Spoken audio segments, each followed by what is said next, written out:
Welcome back, guys. All right, you asked for it, so we're going to get right into it. We are doing the top 50 cryptos and our price predictions. This was a huge task. This is a big list, guys, so we had to bring in a little bit of help. KV is an OG founder of the Alpha Origins LLC. He's also the chief operations officer, the chief financial officer, and really the guy that keeps Reptar and I from dreaming way too big and doing stupid things with our money. I love it. I love it. Hey guys, happy to be here. My first appearance on the show here, and excited to talk some crypto. Yep. Right. Guys, you abused us in our last tier video because that video was about what quality we think projects are, and you abused us and yelled at us, which we love, by the way, and we take criticism. So thanks for your input. This is your response to you guys saying, wait a minute, I want to know which projects are going to give me the most multipliers. So that's what this video is. Yeah, these are the metrics that we're going to be using and everybody should use when looking at cryptos. First of all, we have narrative. So where is the money going to move? Why are people buying the project? Second, we have popularity. This is really important for things like memes. What is the wow factor? Next, we have tokenomics. These are things like the supply of the token, any burns or vesting that they might have, which could seriously affect price. Last, we have the team. Who is running this project? What experience do they have in the industry? All of these things matter when making these price predictions, so keep these in mind. Let's get right into it. Clicky. Yeah. There it is. So we are going to be leaving out a few of these. We added our own picks, and stablecoins are going to do what stablecoins do, guys. If you want our price predictions on stablecoins, I mean, we're going to be pretty accurate about them. So we wanted to give a little bit of a challenge. So let's go. Okay, so our first one is going to be Bitcoin, all right? You know, the big daddy. Currently sitting at 114,000, a $2.2 trillion market cap. Not much to say about this, guys. It is the first crypto. It is the biggest crypto. You know, with a $2 trillion market cap, I really do see it going around $4 trillion this cycle. Just to clarify, guys, a lot of these price predictions are going to be for this next cycle. Yes, I do think Bitcoin is probably eventually going to go to $1 million. I really don't think that's, you know, controversial, but I don't think it's going to happen this cycle. So I think 250,000 is probably what we're going to be seeing. I mean, really, if it went stupid from here, it might get to 300 this cycle. Maybe. I don't see it going to 500 or anything like that. So, what do you think, KV? So I looked at a lot of these tokens, really from the aspect off of like looking at market cap and what the projected overall crypto market cap would be. With an assumed like $10 trillion overall crypto market cap, I looked at what percentage of what the current market share is for each of these tokens, and then looked at different metrics as far as like what do I think the circulating supply is going to be at that time. So what's the market cap going to be for that token? Looking at how any unlocks are going to be scheduled in, things like that. I looked at a 41.7 BTC dominance and taking it off of that, assuming that dominance is going to go down throughout the bull run, and 41.7 was around where the dominance was at towards the top of the previous bull run. But just looking at that and looking at a $10 trillion overall crypto market cap, I mean, you're looking at a 4.1, almost $4.2 trillion market cap for Bitcoin based off of what the circulating supply should be by around that time. I mean, you could see a $200,000, $210,000 Bitcoin. 300, 400, 500,000 or nah? Well, you would have to see the market cap of the overall market go, I mean, significantly higher than 10 trillion. With that, as well as BTC dominance staying high, and it's around, around 59% right now as we're talking. I don't anticipate it staying around 59% as altcoins start to get hot, as a little bit more risk starts coming into the system. People know what they're going to get with Bitcoin, and right now Bitcoin is being very institutionalized, and and that's really the first asset that is, and it's getting a lot of inflows through ETFs and bigger entities that are, I mean, they think Bitcoin is risky as is. It will start to trickle down, and people will rotate their holdings from Bitcoin. They'll rotate their profits from Bitcoin into the altcoins, and a little bit of liquidity can make altcoin market caps explode. What do you think realistically? Where are we putting this? I'd say you're looking at probably a 2x. Definitely. I think it's an easy 2x, and I think best case scenario, I mean, absolute best case scenario, you'd be looking at maybe a 5. So yeah, I mean, I'm good with 2 to 4. I do want to highlight something that KV just brought up about, you know, the Bitcoin dominance and, you know, all these different things that you guys really need to keep in mind when you're looking at things like price predictions. We spend a lot of time on Bitcoin, but it's important because Bitcoin is the biggest cryptocurrency, and it really has a lot to do with, as KV said, the greater market cap of the entirety of crypto, because all the money is not going to be in Bitcoin. So in order for, you know, everyone to eat, as we say, there's got to be enough money in the system. And that's why we think Bitcoin really is only going to go to around 250,000, because the greater crypto market would really have to be injected with a lot of capital for anything else to occur. Yep. Now, Bitcoin is interesting, and I remember we had this conversation about, a year and a half, 2 years ago. And what if Bitcoin just outperforms a majority of altcoins because it is a different value proposition? Okay, you know what you're going to get with Bitcoin. Bitcoin is digital gold. There is a finite supply. It's totally decentralized. There's no entity behind it that can just shut it off. And as it gets widely adopted throughout the world, it's going to continue to have value, and it has that network effect. Definitely. Bitcoin 2 to 4. That leaves our next one. You guys guessed it, Ethereum. So what is Ethereum? 100x for Ethereum, guys? What's going on? 1x? Yeah, no. No, I shouldn't have to give it too long of an explanation on Ethereum. Again, it's the first successful decentralized network where you could build applications on. Ethereum is the big dog, guys. Besides Bitcoin, it's where all the other altcoins kind of follow after. Let's look at ETH on CoinMarketCap. So Ethereum is currently sitting at around a $500 billion market cap, $500 billion. Not near Bitcoin yet. Still a lot of room to move, I think. Profile score, 100%. Obviously the best it could possibly be. Bullish sentiment. Again, this one we're not going to spend a ton of time on. I think ETH is going to do really well this cycle, but it already has a really large market cap. So keeping in mind that, you know, the entire market cap needs to be shared among all these other projects, I do see ETH doing maybe like a 3x. What are you guys thinking?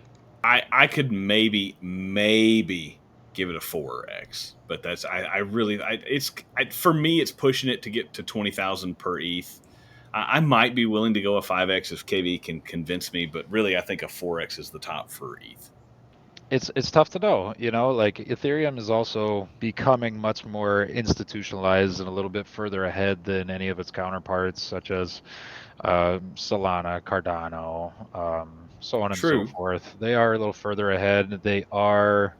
Their goal is to be much more decentralized. They really want to be the internet of cryptocurrency, the internet of blockchains. With that said, I mean, ETH does have its drawbacks as far as like gas fees, sometimes the speed, but there have been some upgrades going on. Some of these upgrades gas fees are way down from last cycle, so I mean, way down, 100%. Remember my first meme coin that I ever bought, I paid like about $1,000 on it and paid about $400 in gas fees. So that wasn't great. That was that was in Uniswap when I was trying to figure out what Uniswap was. But you know, I mean, it's a good story now, and that coin is worth nothing. But that coin is worth nothing.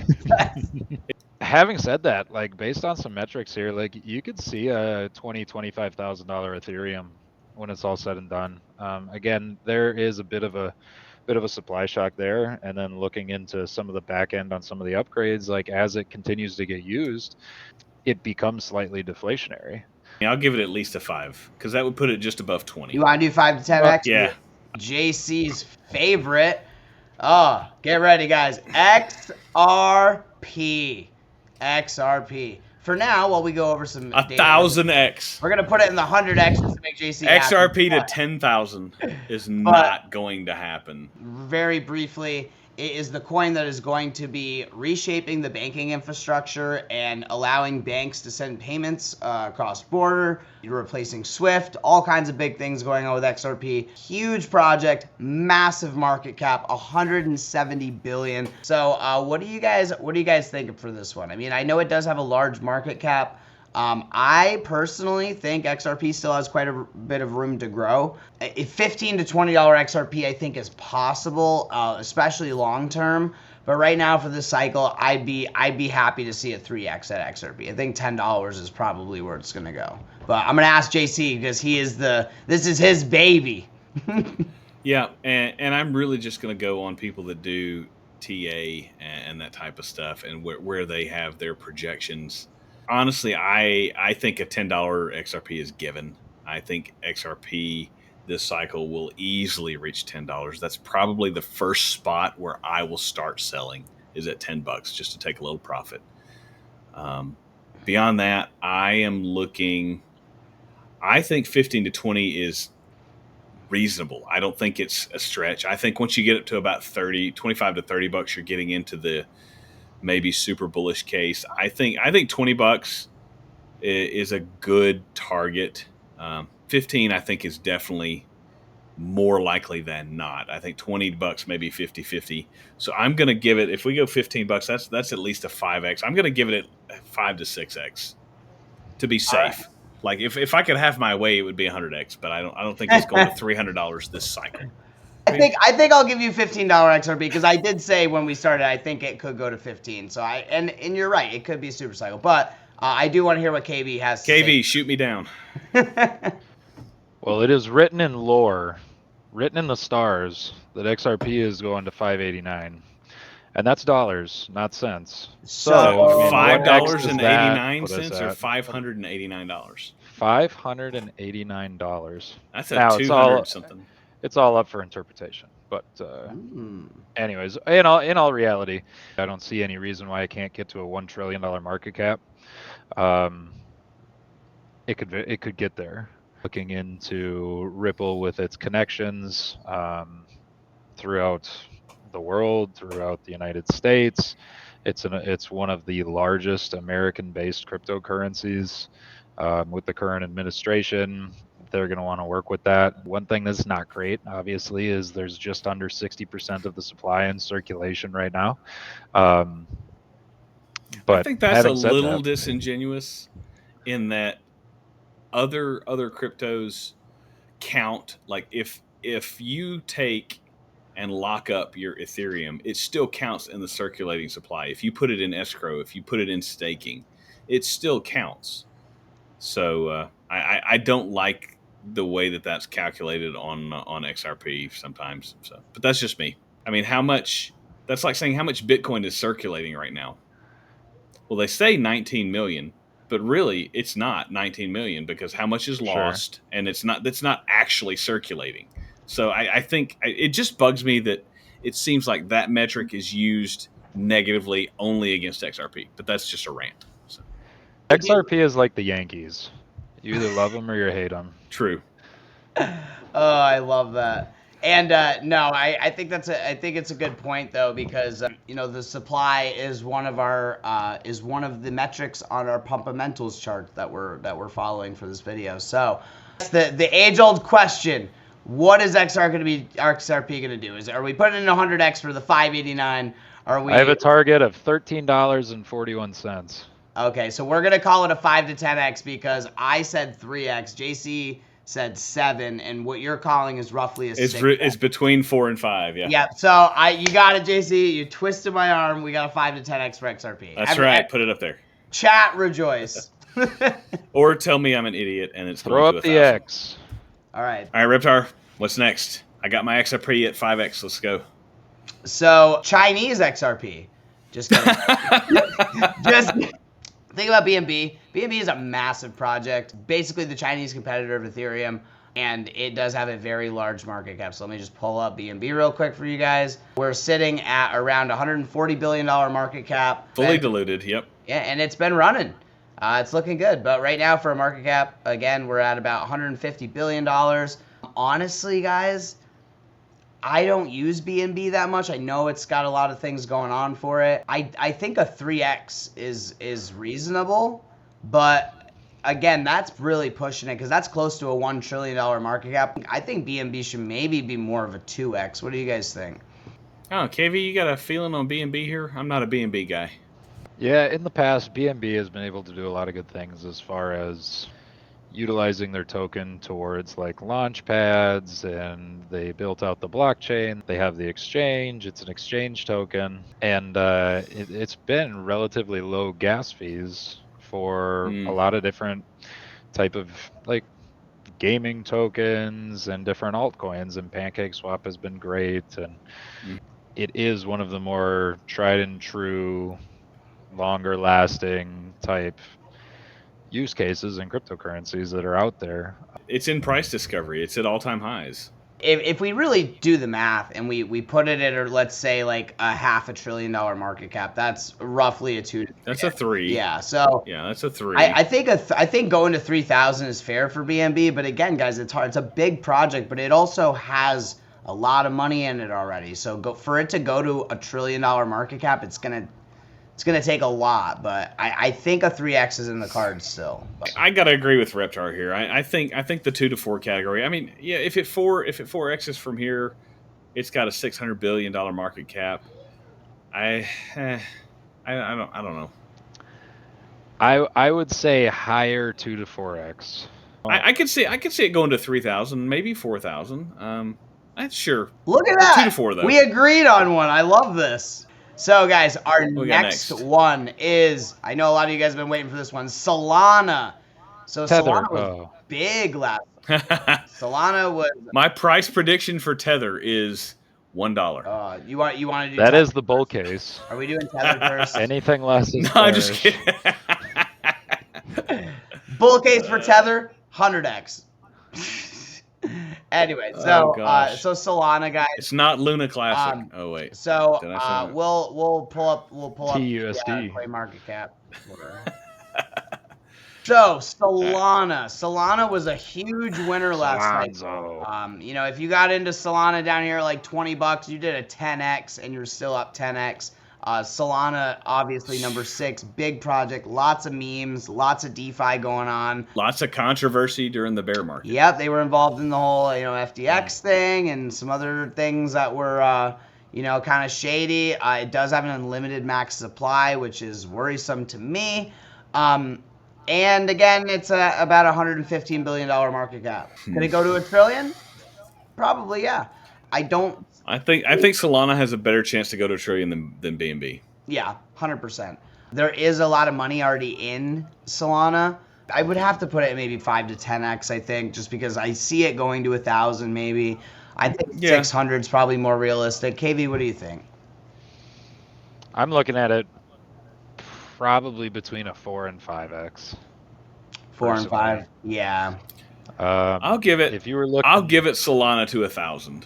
Yeah, I think Solana to 1,000 is doable and not a stretch. I think Solana to 1,000, which is a 5x, I think is very doable. Yeah, it's been great for gas. It's onboarding a lot of new users. It's pretty easy to use. Building out a good ecosystem with Jupe, and you don't need a lot of it to pay for gas. Which is a good thing. And the one thing I will say is a lot of my friends that have gotten into crypto, they don't know anything about MetaMask or ETH or anything, but they know Solana and they know Phantom because they make it so easy for people to use it. So I think as far as mass adoption, Solana is going to bring a lot of people into crypto. The one thing about Solana is that I feel kind of the same way with Ethereum too, to a point, is a lot of these, there's a lot of competition.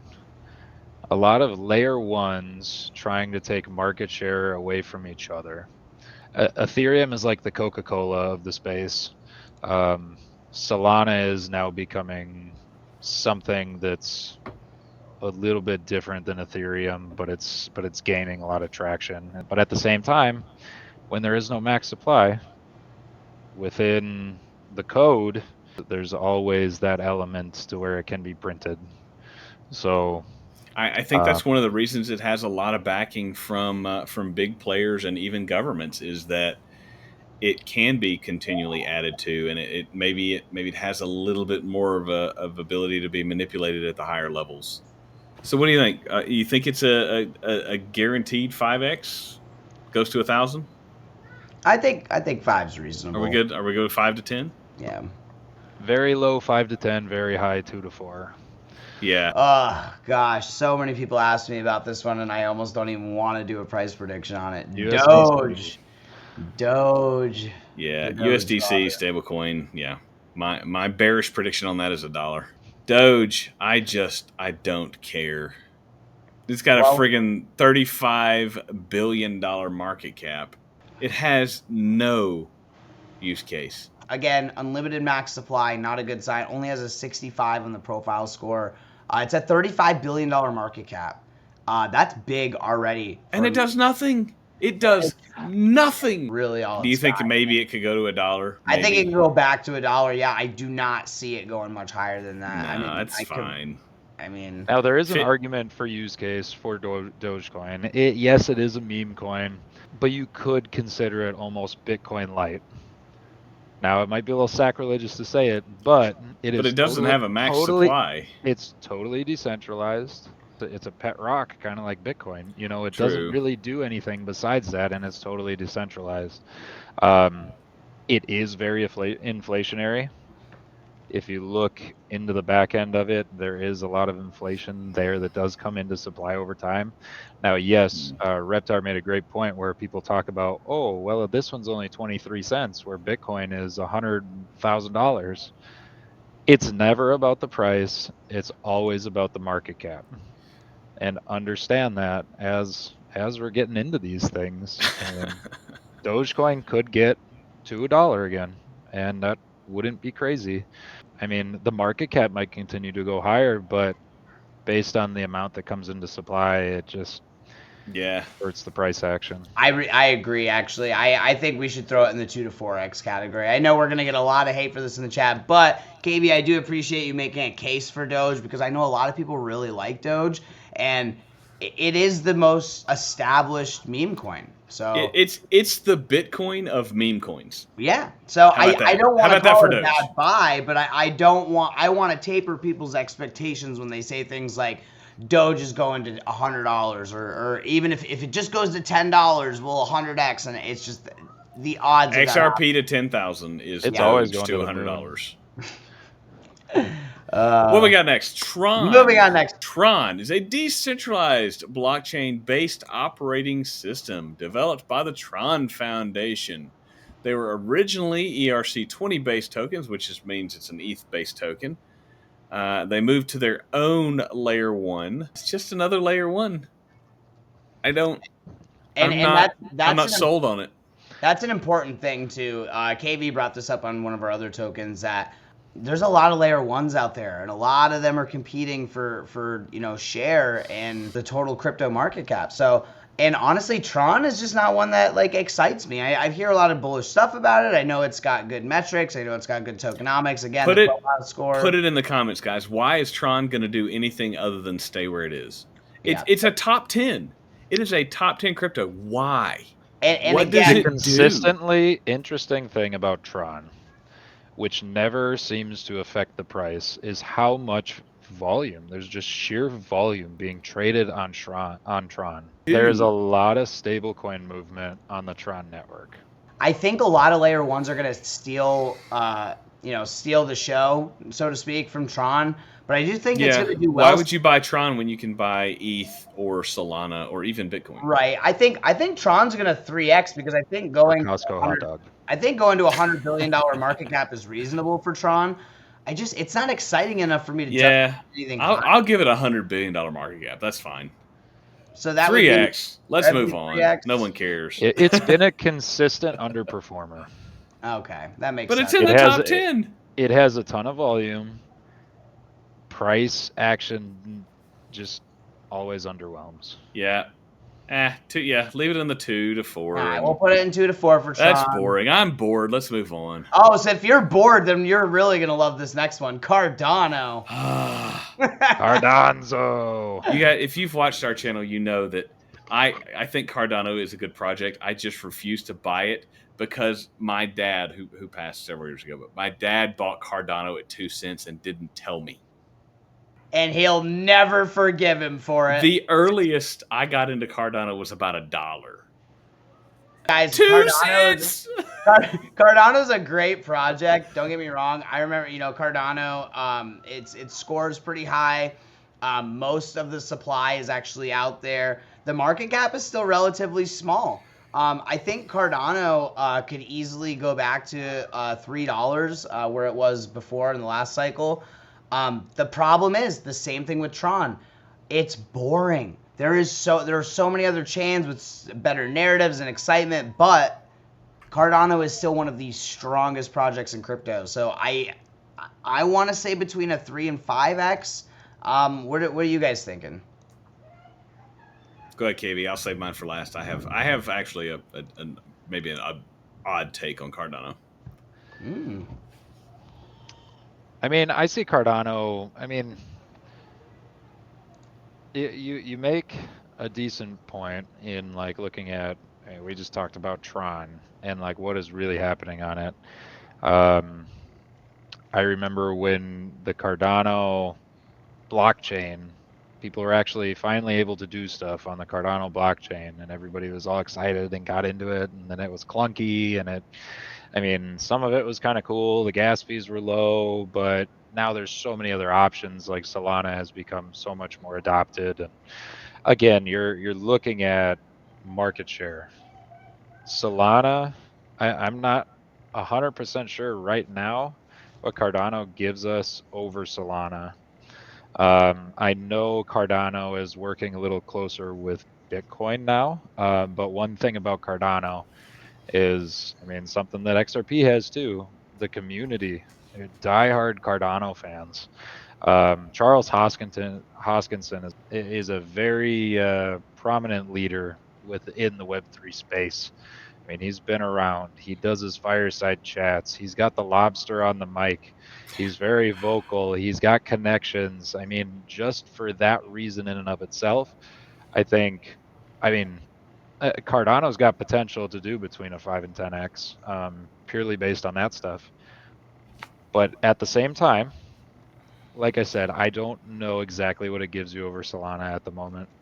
Here's what I think it gives you over Solana and some of the other projects above it. That market cap is only 28 billion. I don't have a problem with the idea of Cardano going to a $280 billion market cap. I think that's entirely possible. I think, KV, you hit it on the head. Number one, the Cardano community is strong and has been strong forever. And Charles Hoskinson, he's building relationships, and I think his vision was initially just, banking the unbanked and getting more people access to the ability to move and create wealth for themselves. I know Cardano was pitched early on as, hey, this is how their goal was we're going to get people who are in, the middle of nowhere in these countries in Africa and Asia. We're going to get them access to banks. And I think with the community plus Hoskinson's ability to build relationships around the world, I have no problem whatsoever saying this goes to at least a $280 billion market cap. I think it's at least a 10x. Wow, Man's telling me no. that is quite different from what I had. I think I had it down as a 3 to 5x. So let's see here. Well, honestly, I didn't really think about that though. Again, we have a lot of people in the community that love Cardano, and I like Cardano as well. But there's just other projects and layer ones that I'm just more excited about. Technically, it does have a pretty low market cap compared to some of these other ones. So I think putting it in I think it's got more room, and that's what I think puts it Not as in. heavy. Right. It's not as heavy as Solana. It's not as heavy as XRP. Yeah. There is more room. It takes less capital for it to 10x. Yeah, So and that's why it's equal. It might not be as good as XRP, so to speak. We're not comparing projects or anything, but it's still, again, market cap is something we really got to take into consideation. And you can earn staking rewards. That's right. You can stake it. You can run basically the equivalent of nodes. They did a nice hard fork, which did allow for smart contracts to come onto it, and they were a little late to that smart contract party, which is why they didn't catch the wave on that. But I still think so long as they continue to build relationships and continue to develop the tech, I think Cardano's around for a long time. And if you can afford to, just buy it and hold it. Just like all the projects we've listed so far, except for maybe Doge and Tron. Great, he's gonna get attacked in the comments by all the Doge. Attack me, please. Come at me, bro. Fight me. The Dojikins. Whatever. The Theolonians. So that's what I think about Cardano. What we got next? We got HyperLiquid. All right. I know nothing about HyperLiquid other than it's a DEX play.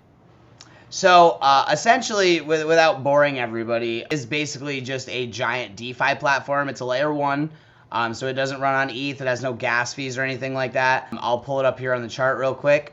So Hyperlink is a really big DeFi play. Unfortunately, the one thing that I'm seeing that's kind of a red flag, it does have a lower profile score, and it only has a third of its supply and circulation.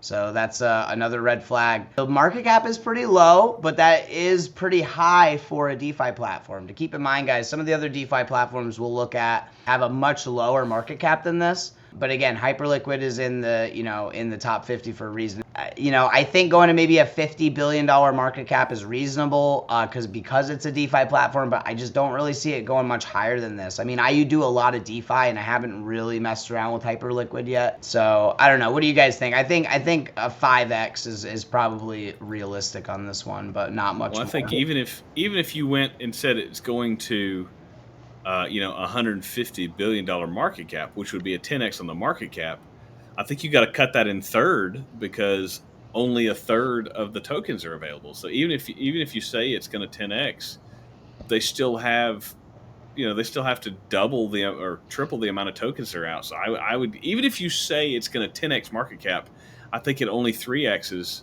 the price. And it's interesting because it looks like Aster, that new token, is going to be kind of a competitor for Hype. So Aster's kind of doing a very similar thing to Hype. So right now, I think it's the better buy over Hype, but I do still think that we could see maybe a 5x. So I don't think anything in the top 50 that's DeFi is going to do poorly. Yeah, KB, what do you think? You think 50 billion is too big for a DeFi platform?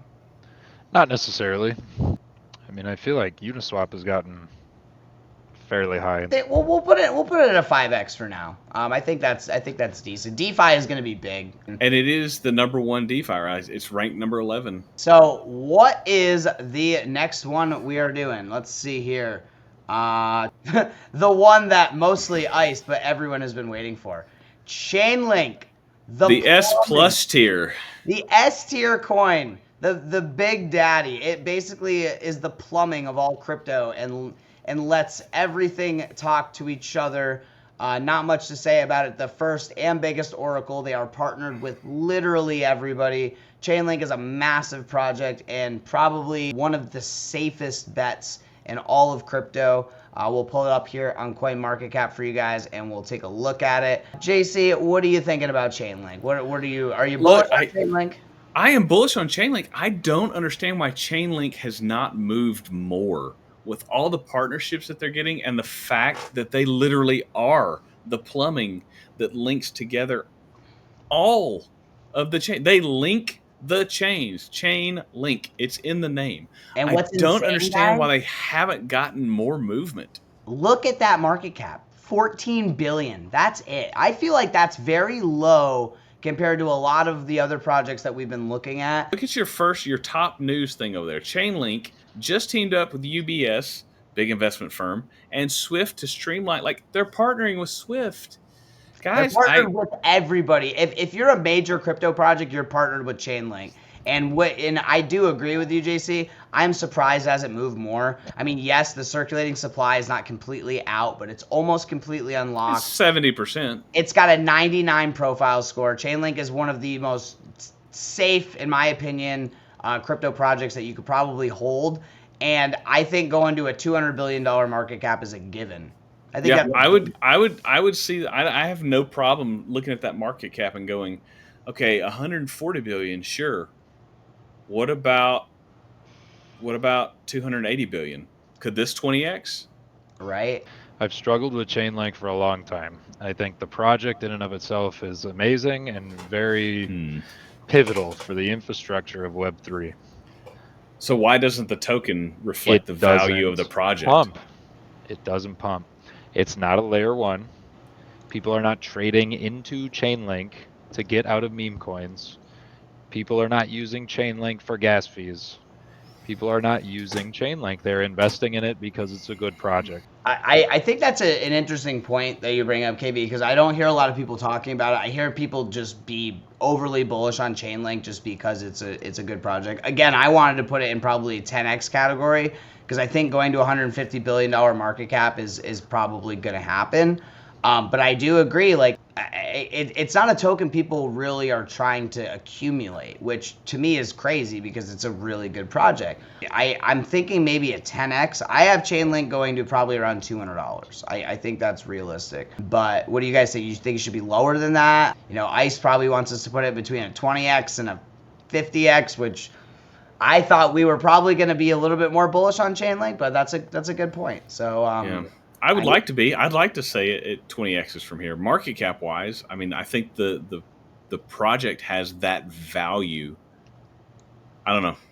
I'm gonna say 10 to 20 because ICE will unsubscribe if we put it any lower. But I think he brings up a really good point about it too, because the price hasn't done very much. It doesn't move. I like the project. There has to be a catalyst. Like most things, that's part of the pumpamentals, guys. There's got to be some kind of narrative that is pushing this and some kind of reason for people to own it. And it's a great project, but again, I'm leaning towards KB putting it in the 5 to 10 category instead of the 10 to 20 category. Because I mean, look at the all-time high. It's $50 all-time high with a lower supply. You know what? We'll put it in 5 to 10 because it can still 10x in the 5 to 10 category. Okay. We just don't think it's going to go higher than a 10x. ICE, hopefully we're wrong. I would love to be wrong. I'm holding it, so I hope I'm wrong. We're going to put it in the 5 on ChainLink. Yeah, I'd like to be. I want it to be more, but I think 5. Are we putting it 5 to 10? Yeah. All right. I think that's good. Yeah, sorry.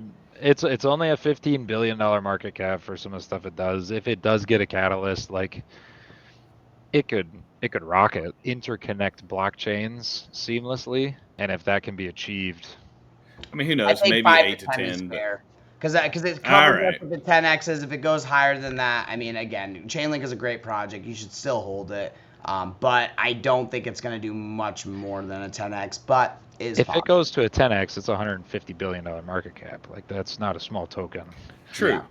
But it's also not a small project. So I think it's possible. But going much further than that, that would, like KB said, that would require a lot. So keep that in mind. Moving down the list, we have AVAX, Avalanche. Woo! So this is a big one. I know KB is really bullish on Avalanche. I am too. Let me just pull up Avalanche on our trusty handy-dandy coin market cap. A $12 billion market cap. Very, very small. AVAX is its own chain. Very big player in the gaming space, which is a huge industry. The profile score, we're looking pretty good with a 71, and the community is bullish. If you look, our all-time high was around $123. I think closer to 128 on the chart here. We're currently at $29 and at the market cap of $12 billion. Oof. What are you guys thinking? AVAX, this is a big one. Gaming is lagging right now. But gaming gets hot. When gaming gets hot, AVAX is the front runner in that space. True. But There does are gaming get tokens. hot this bull run? Ooh. I think so. So right now, gaming is eating the big one right now.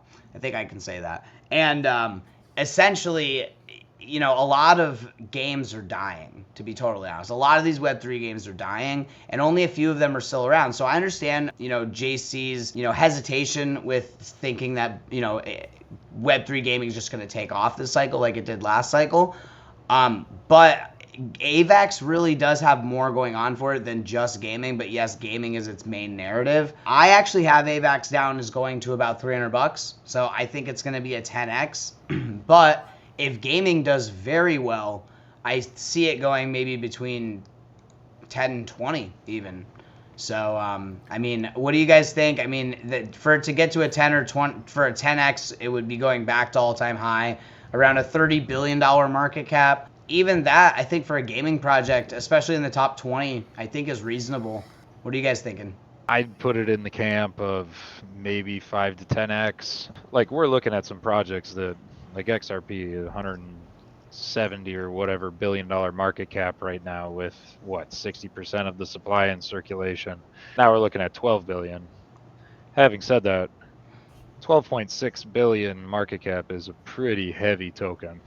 It really is in all reality. As you look at the previous market cap, like the all-time high for Avalanche was a little bit north of 120, and this was actually one of my better performers in the last bull run. But you look at the market cap peaked out at about 30 billion, and we've already hit, as of right now, it's 12.6, but as of 2024, it hit over a $20 billion market cap multiple times. The growth can be there, and I think they're a catalyst there. Their infrastructure there. They've got DEXs such as Trader Joe that are working well. There's a lot of tokens being created on Avalanche. There are big games coming out on Avalanche. There was, I mean, in the past, there had been a lot of talk about Avalanche having the capability of tokenizing stocks and other real-world assets, things like that, but then they started to fall into that gaming niche a little bit more. When gaming comes back, you're going to see a pump in Avalanche. Avalanche is kind of the big daddy, layer one of gaming right now. That's how they've established themselves. I would say a max of $150 to $200 Avalanche token. So that would put Avalanche at roughly, I would say, 5 to 10x category. Yeah, I'm fine with 5 to 10. I know there have been projects that have also left Avalanche because it just wasn't doing anything for them. Or I should say whenever gaming comes back and really takes off, I don't know that it's going to do that in the next 5 to 10 months. Maybe we see a separate gaming token GameFi run. I don't know, but I might can give you a $200 AVAX, but I think 5 to 10 is the best we're going to do this run. I agree. I think especially with gaming struggling, I think that's a good spot to put it. So next up, we've got Stellar Lumens, XRP's baby brother. Or baby sister. Sure, except the guy that founded it it's a guy that founded it, but sure, baby sister. Who was also one of the project leads on XRP. Yeah, right. That's what I'm saying. The guy. That's why I'm saying it's XRP's baby brothers, because the guy that founded it was on the XRP team, and he left to do his own thing. And he was Brad Garlinghouse's baby brother, actually. Not actually. Yeah. I was like, really? Wow. No, not actually. But yeah, so guys, if you don't know, Stellar Lumen very much in the same vein as XRP in the banking SWIFT system, cross-border payments, but instead of doing it for banks, it's doing it for individuals. So so they say. So they say. It's got a really good profile score. People are really bullish on this. And it is an ISO 20022 token. So we're really bullish on those here. And the market cap is still really low compared to something like XRP. This is one that I was having a hard time going back and forth between. I was thinking maybe between a 5 and 10x, but this one I'm not really sure, guys. What are your thoughts on this? I think if it can catch if it can do what it says it's going to do, if it can really be, for individuals and for, the small investors, as opposed to XRP being for the big banks and institutions, if XLM can tag along to that and be a chain and be a token that allows just average Joes, access into the marketplace. Gosh, I think long term, if it can do that, it's way higher. This bull run, can it go to, even if it's completely unlocked? It's only 60% unlocked right now. Could it go to 180 billion fully unlocked, fully diluted value? 18 is currently 18. Could it go to 180? Absolutely. Could it go to $100 billion market cap? I think that's a guarantee, as much as you can. So I would give it at least a 5x. I'd love to give it more than a 10, but it just hasn't shown the track record of price movement for me on that. Hey, when it pumps, it pumps. Having Agreed. said that, there are a lot of times with Stellar that the price action is lackluster. It is. It gets left behind. It does. It falls in the shadow of XRP a lot. It moved when XRP moved last November. XLM also moved, but not as much. Yeah. And So, that seems to be a trend. You guys think 5 to 10 is a pretty good range? I actually do think it's going to do probably a little bit better than XRP as far as multiples, just because XRP's got such a large market cap already. But yeah, I think 5 to less 10. money will move it more. Exactly. So I think this is more of a 7x. I think this could be like maybe a 5 to 7x around there. But sure. Okay. My favorite one to pronounce, guys, Sui. I don't know how to pronounce it, so that's all right. Is it Sui? Are you from Arkansas? Is it Sui or is it Sui? I always say Sui. Well, Alex Becker says it's French. Sui. Sure. I don't know. It gives me. I don't speak vibes. French, so what does that mean? Sui. He just said it in French actually. Shout out Alex Becker. But yeah, it's a very interesting project. Honestly, I'm really bullish on Sui. I think that it's gonna do. Raoul Powell is bullish on Sui. He says Sui is this cycle's Solana move. And I very much agree with that. And I think that's 100% accurate. I think it's going to get a lot of the attention that people thought Solana was going to get this cycle. And I think it's going to pull out a lot of that away. If you look, only a third of it is circulating, but it does have really good tokenomics. The market cap is really low. Again, for a gaming project, only about around 11 billion.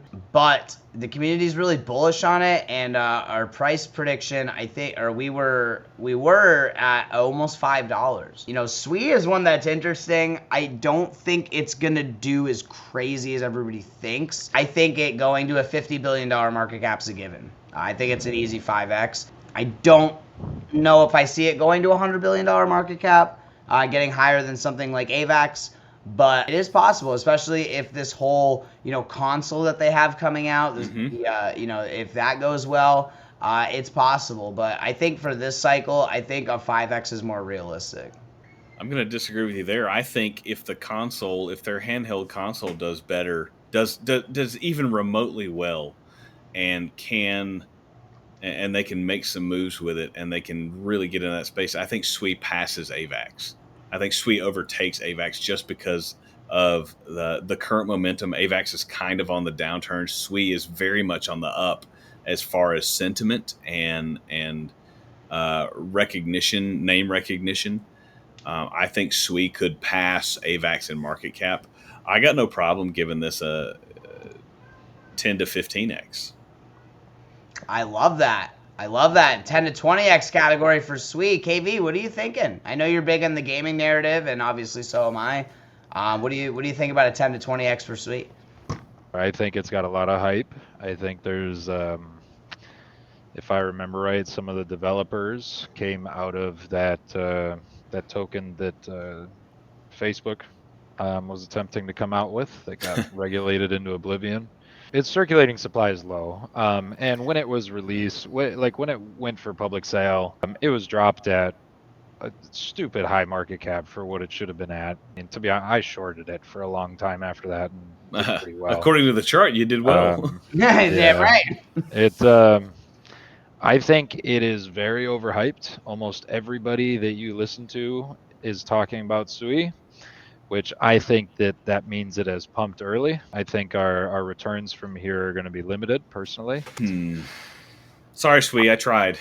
Gosh, I mean, if I'm looking at my spreadsheet, comparing it, I mean, just based off of metrics and whatnot, like, it's telling me maybe a 2x. In my heart of hearts, I think it will do better than a 2x. But man, I'd almost be somewhere around the 4x category. I don't know what it does better than Solana. Like, I'm kind of in that boat with some of these layer ones, unless they're a much smaller market cap. AAVE at least has, like, their niche has become gaming. Sui, I don't know what that is, because Solana takes that narrative and that use case and already does it well.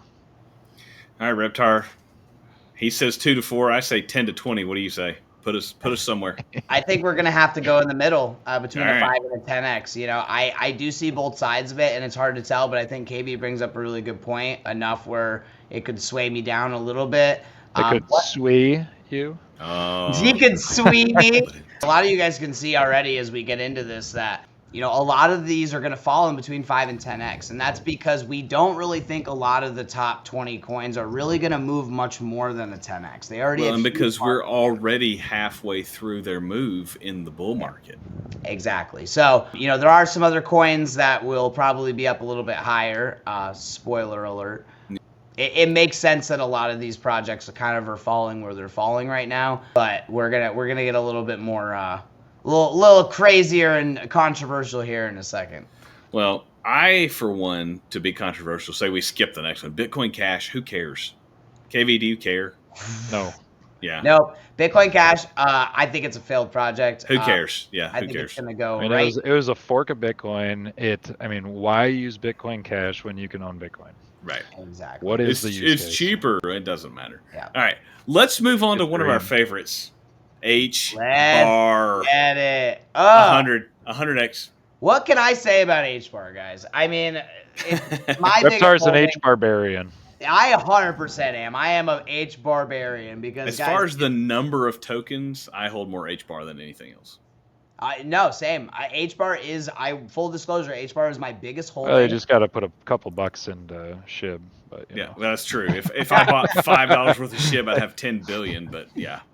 But no, so realistically, guys, H-bar is one of my favorite projects. It is my biggest holding, and I am so bullish on it. I don't even know where to begin. If you guys know, you know, tokenization of assets, real-world assets. It's not a blockchain. It's not a blockchain. It is quantum protected because everyone freaks out about quantum computing and blockchain. H-bar is protected. It's an ISO 2020. It's an ISO. It's an ISO 20022 token. It has a ton of institutional investment coming. Almost the governing council is the biggest companies in the world. I mean, yeah, I'm gonna have to throw that up. I'll do the same with Render later, but I'm gonna throw up the H-bar governing council so you guys can see the entities involved in this project. H-bar almost fully diluted. With not even a $10 billion market cap. You know, this isn't controversial, I don't think. I think H-bar is the easiest 10x that we've seen. I think it could potentially go higher than a 10x. I think H-bar could go to $5, honestly, because, as KB said, there's a lot of layer ones out there, but H-bar sets itself apart from all of them. And it is the name I see coming up over and over and over again in all of these ETFs. KV, I swear. What? I missed it. Just ignore KV in the Discord. I can't. One bearish thing about H-bar, I agree with everything Reptar said, but one bearish thing is that I'm not 100% sure how to pronounce it, but Lehman Beard looks like Momo, you know, the thing that was on Peppa the Pig. Yeah. I'm gonna have to throw an image on the chat so everyone can see what's going on. Yeah, don't worry, it's in the Discord. You can pull it up. Oh, I'll pull it up. It's definitely going in for some B-roll. All right. Yeah, I've and now definitely. we all have nightmares. Yeah, thanks for that. I definitely have to agree that it's 42. So 85% circulating supply. 21 cents currently. Just a $9 billion market cap. That is. I don't. So a 10x would be a $90 billion market cap. I think it's not out of. I think it's not a stretch to say H bar to $2. I think that's. I would almost call that a guarantee. Where you get me, Reptar, is H bar to $5. I think that's less likely. I think that's 60-40 against. $3 to $4 definitely, but I mean $3 is a 15x. So I think this is firmly in the 10 to 20x. I would agree. I definitely want to hear what KB has to say, but there's a reason HBAR is my biggest holding. It's not only one of the safest projects, but I see the most multiples out of it. KB, what do you think, man? Well, what I do know is the circulating supply has increased quite a bit in the last year. Having said that, there's still been some very positive price action. I think, and the price still went up from 6 cents to 24, 25 cents, right? Even 30 something cents. HBAR has gotten a lot more traction this run. I mean, HBAR was around. I remember in the last run, it was a little bit more of the kind of obscure, like this is a layer 0, this is how this is different from a layer 1. It's just kind of developing technology. It's became more mainstream now. It's becoming more of a household name. It's working with larger entities, and it is US based. So yeah. I think that HBAR is developing some strong connections. I think the technology is good. I think it is growing and expanding. It does need to catch a little bit more of a mainstream type adoption from guys like us.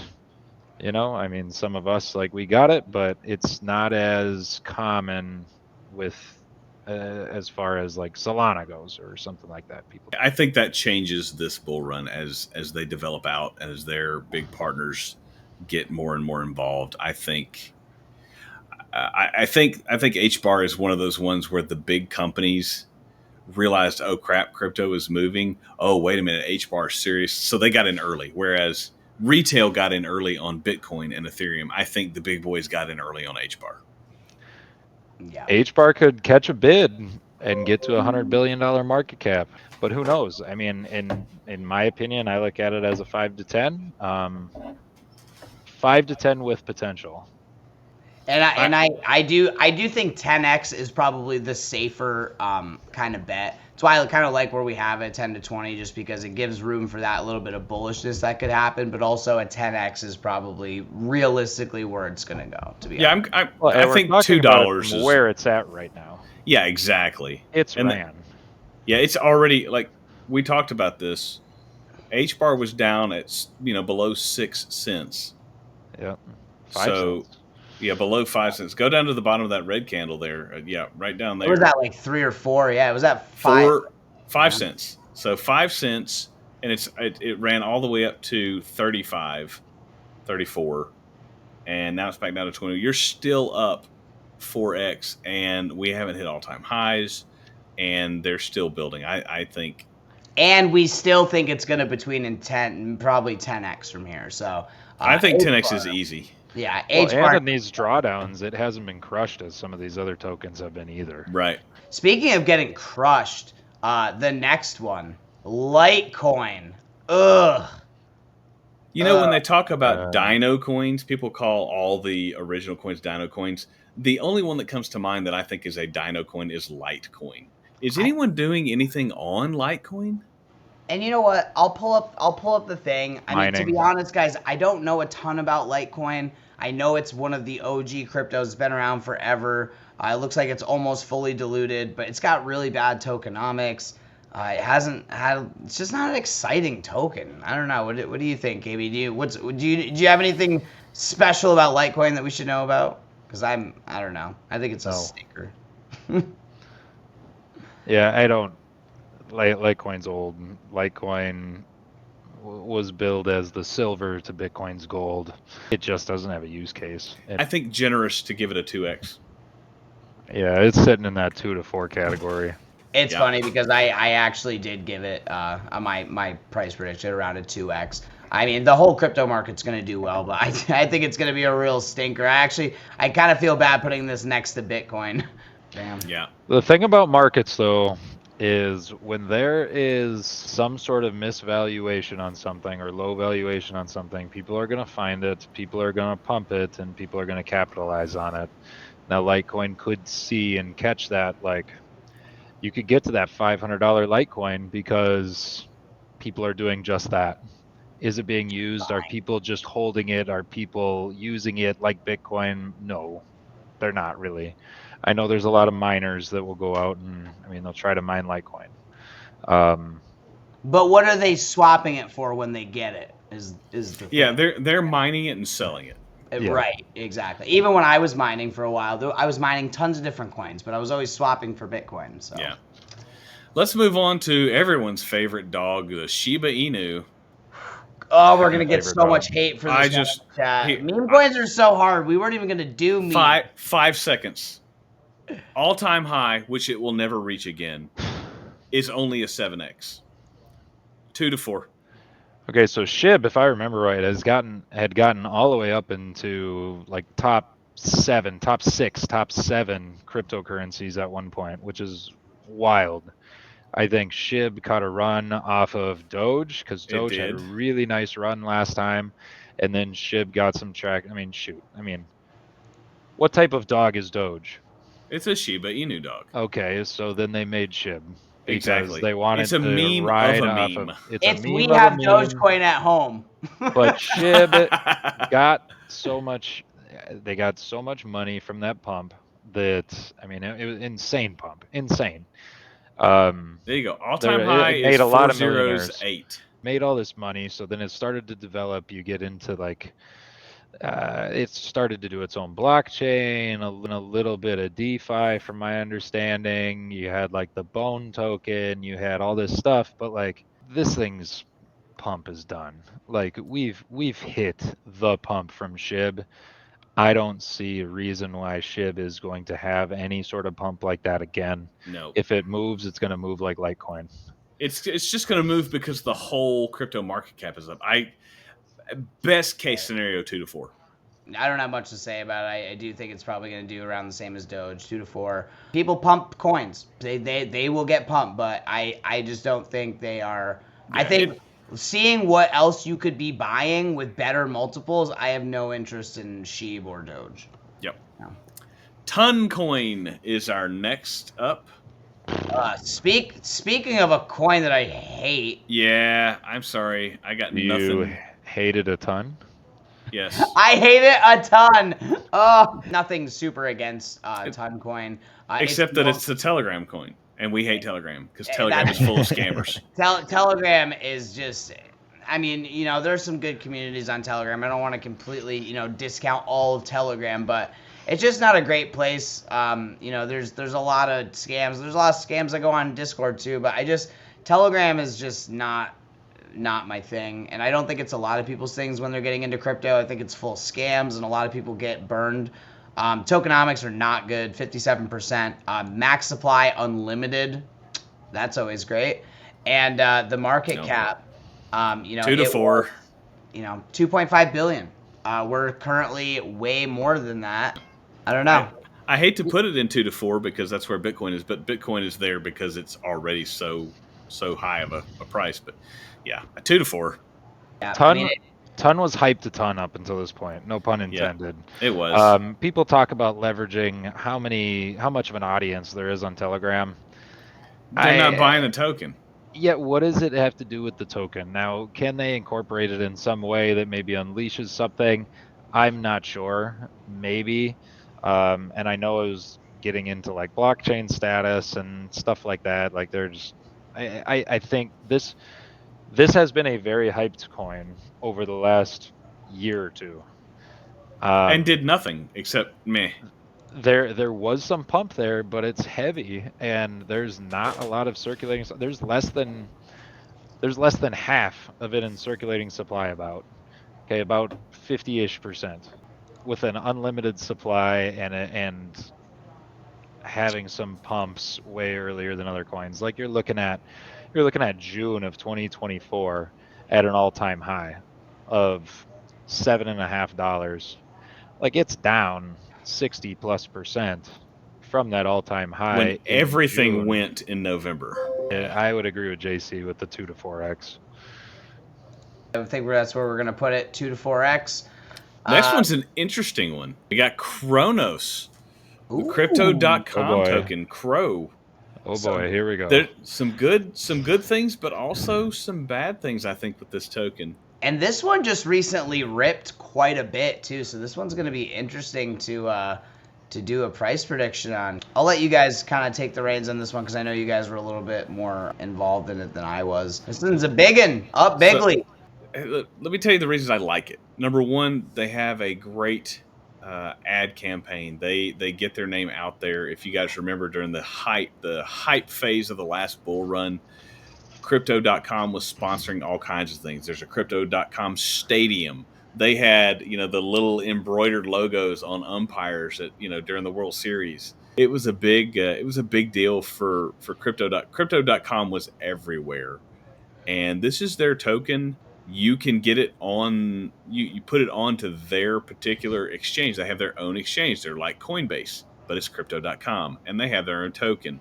You can farm it, you can stake it, you can get returns on it. Where I think there's a negative mark against it is the circulating supply.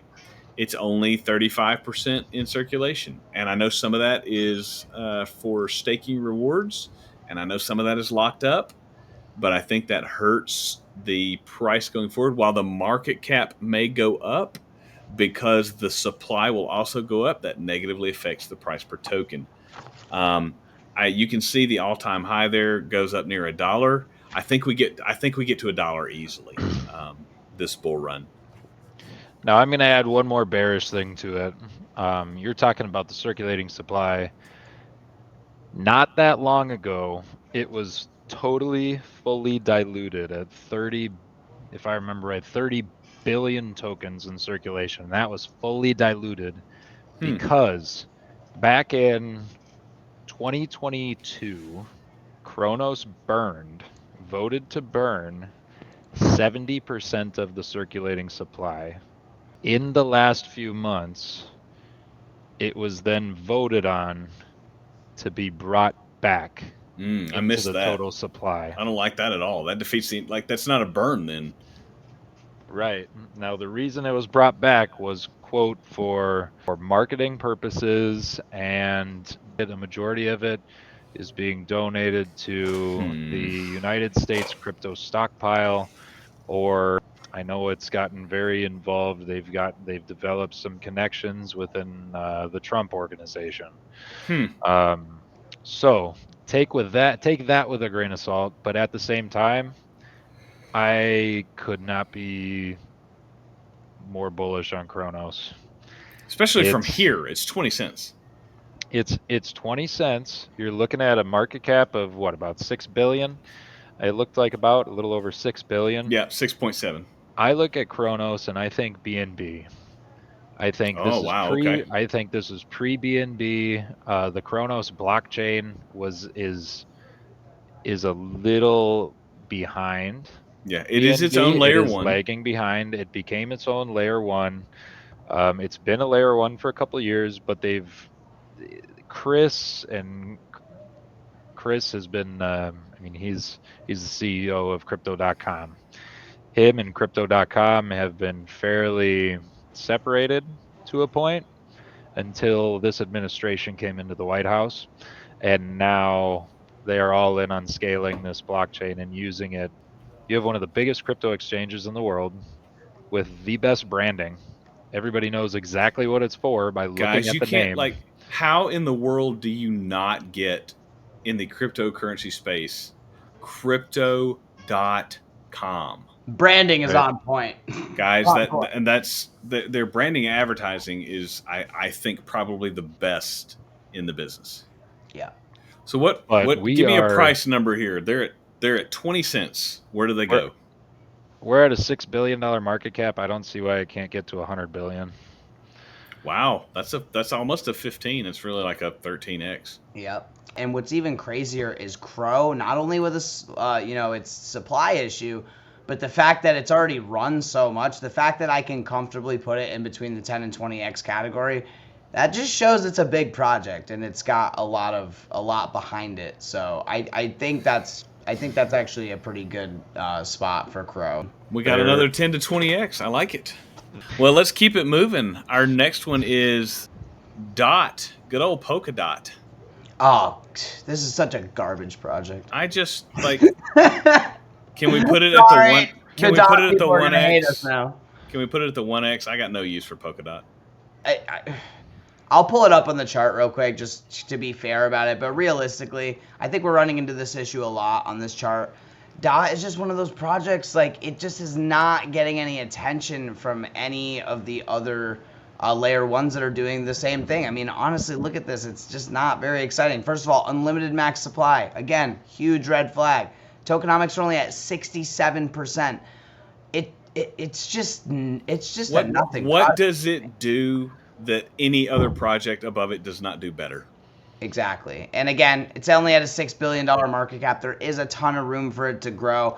I think I put this down as a 2x because I think it's possible for it to 2x. Everything's gonna pump in the bull market. Everything's gonna pump. But so, like, it was at a 50. Polkadot is slightly different.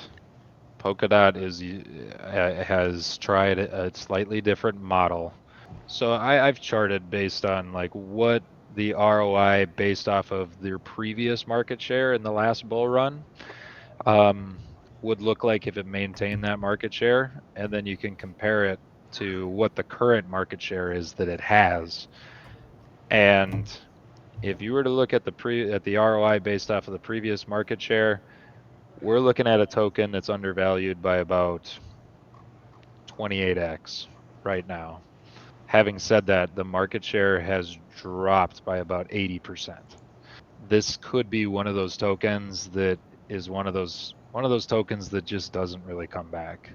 I can't come up with a reason for it to come back. I agree with you that it's undervalued, especially when you look at the long-term chart. But to me, it falls into the same kind of sentiment as Litecoin. Like, yeah, it was good back then, but there are better things now that do.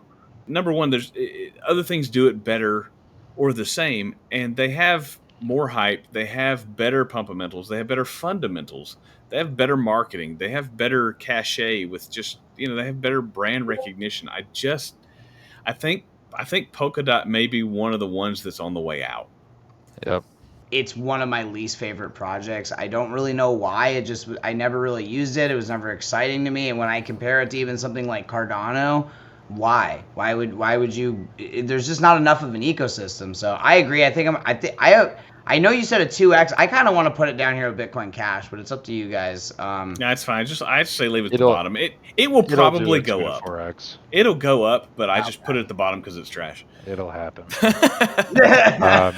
It's hard to put anything it's not going to at least 2x as all of crypto goes up. Right, yeah, exactly. Right. We'll save that for the garbage stuff. Yeah. You've got it pulled up. Our next one is Mantle. JC, essentially, what is the deal with Mantle? What is Mantle doing? So what they're trying to do, and the reason I think they're gaining traction and maybe might continue to move up in the top 50 is they are looking to, from their description here, they're looking to bridge traditional finance with decentralized finance. We like to make fun of them because they have their own version of wrapped ETH, but they call it Mantle Network ETH, ETH, Meth. And so we give them a bunch of crap for that because that branding is the exact opposite of crypto.com. That's dumb to call your project meth. It's terrible marketing. But hey, I mean, we're talking about it, so maybe. But, yeah, but so they're trying to bridge. Well, some people are really into that. That's true, and they're really into it hard. So maybe they are going to buy a lot of meth. We need to do a tell-all about somebody else who bought a lot of meth. So when we, that's a different. We're talking about cryptocurrencies here. Does anybody else think about, like, you know, the like ice cream roll-ups you can get at the mall whenever you start talking about optimistic roll-ups? Anybody ever think of that? Optimism. Coming up next, yes. Every time I hear roll-ups with Arbitrum and Optimism, I immediately think either fruit roll-up or vice versa. Yeah. You know, you can't talk I about think fruit roll-ups, yeah. But yeah, Mantle, I don't know if it takes off, if it really is able, they're wrapping ETH in their METH network, if they really can bridge or simplify traditional finance moving into decentralized finance, if they can find some way to make those mesh, yeah, it's just they've been around. I'm bullish on them just because the score, the profile score is very high. It's got a 92, which is, you know, the only one close to that was Chainlink at a 99, and Bitcoin obviously, but the market cap's only 5 billion. Yeah. I mean, I don't think 50 billion is unrealistic, but I also don't want to be too bullish. I don't know how successful they are. I know what they say they want to do. I just don't know if they're actually doing it or if they can do it. So I think we can give it. I don't think it's hard to say a $5 target. You know, a five. I just don't know. What, KV, do you know? Do you have any more details? There are too many layer 2s that came out too quickly. And they all came out around the same time. Okay, it's kind of like the town I live in. We went from 0 car washes to about 6 massive car washes. Same. None of Holy them have crap. enough business for any of it. A lot of these layer 2s all do very similar things. They're basically lower gas fees on ETH. That's what they want to do. And a lot of them came out with a very high valuation, with a very low circulating supply, and now none of them are really gaining all that much traction. You do see some pumps from something like Arbitrum every once in a while. There has been some use case, particularly in like gaming with Arbitrum at times. There's a use case, and there's some use case. Having said that, I think it's competing for market share, and there's going to be a lot of competition for what the stuff is that they're trying to do. Like, I'd probably put it at around that. I mean, Reptar said around $5, you know, like that 2 to 4. Yeah, I think 2 to 4 is safe. It could go more if it really captured things, but is there going to be a layer 2 run? Is there not? Solana is much more adopted nowadays. Yeah, don't know. Right, and Polygon's a way bigger player. Like if when I think of Ethereum layer 2, I think of Polygon. I don't think of Mantle. I know it's new, but true. And Polygon had that market share. They had that niche. They were the layer 2 on Ethereum, and Polygon ran massively last bull run because they were it. Yeah, they were the main one. And now they're not. And now they're. And that's why there's so much competition for the same market share, for the same value proposition, which is also competing with cheaper blockchains in and of themselves. Yeah, I'm good with 2 to 4 on Mantle. I think that's safe. Mantle in the last 2 months has ran about 300%. Right. True. So we're looking Mantle's at been a 2 big to mover. 4x from here. Yeah. Right. Yeah, that's an important distinction. As you're watching this, you need to know that we're saying Bitcoin is 3x from here. If you bought Bitcoin at the bottom of the bear market when it was 16,000, that's not a 2 to 4x for you. That's a 10x for you right now, or at least an 8x right now. So just be aware that we're not saying what they do from the bottom of the bear market. We're saying what we think they can do from today, September 30th, October 1st is when we're recording this because it's getting after midnight now. That's what we're saying from now. I like our next token. I hope it does well because I like the vision behind it. Let's talk about Monero. Ooh, so what do you guys know about Monero? What is Monero? So to be honest, It's I don't pretty know. private, so I'm not really sure much. You're I so love that. funny. No, that's literally exactly. That's all I really know of it. Is it is a privacy token, which I think is, you know, privacy is amazing. Like I'm a huge supporter of internet privacy, and I think it's got a cool idea behind it. But that's not what this video is about. We're doing price predictions. So I wish it would do well. But yeah, it is definitely, it's a blockchain that is designed to try and make your transactions private. Not, everybody thinks, oh, your Bitcoin transaction is private. It's private in that if you're trading it on addresses that don't have KYC, yeah, it's private. But if you ever want to pull it out and put money in your pocket, it's not private. Because you have to link your bank account. And I don't know about you, but I still got to put my name on my bank account. I don't have a Swiss bank account that's like just an account number. guys, we're pretty close to all-time high. Again, unlimited max supply, kind of a red flag. Tokenomics score not. But there's only 18.5 million tokens. Yeah, so very small amount of tokens right now. But again, I see this as being around kind of a 3x. I don't think it has the narrative. I don't think people care enough about privacy at this point. I don't think people know. I think there's plenty of people watching this, and you're like, "What's Monero?" It's number 26, and I've never heard of it. Right. I mean, If you're new to the space, if you haven't been in the crypto, because Monero's been around for a while, you can see on the chart there. Click on the all-time chart there for me, Reptar. You can see how long Monero's been around. From the beginning there, 2014. Okay, Oh, yeah. It's if you've been in crypto a long time, you've heard of Monero. If you're new to crypto, you've not heard of Monero, and that's unfortunate. So for that reason, it doesn't have the narrative. It doesn't have the people's attention. I'd love to see it get to $500, $600, $700. I don't know that it gets to 1,000. Monero is not a token that's being bought as an investment. If you're using Monero, you are using Monero. You're using it for the privacy, not for the tokenomics. Yep. Governments hate it. They're always going to try to come after privacy tokens. There isn't a lot of pumpamental type catalysts. It's not like a super public, like this thing could happen, that thing could happen, this partnership could happen. That's just not a thing. Ironically, if the government came after it, it would pump it. Probably. If they came after it hard. You hear that, Monero? However, they can also like regulate it to death. True. Like that's a real thing. It would be tough for me to buy this one as an investment. Yeah, I'm not going to buy it. I still think it could go up 2 to 3x.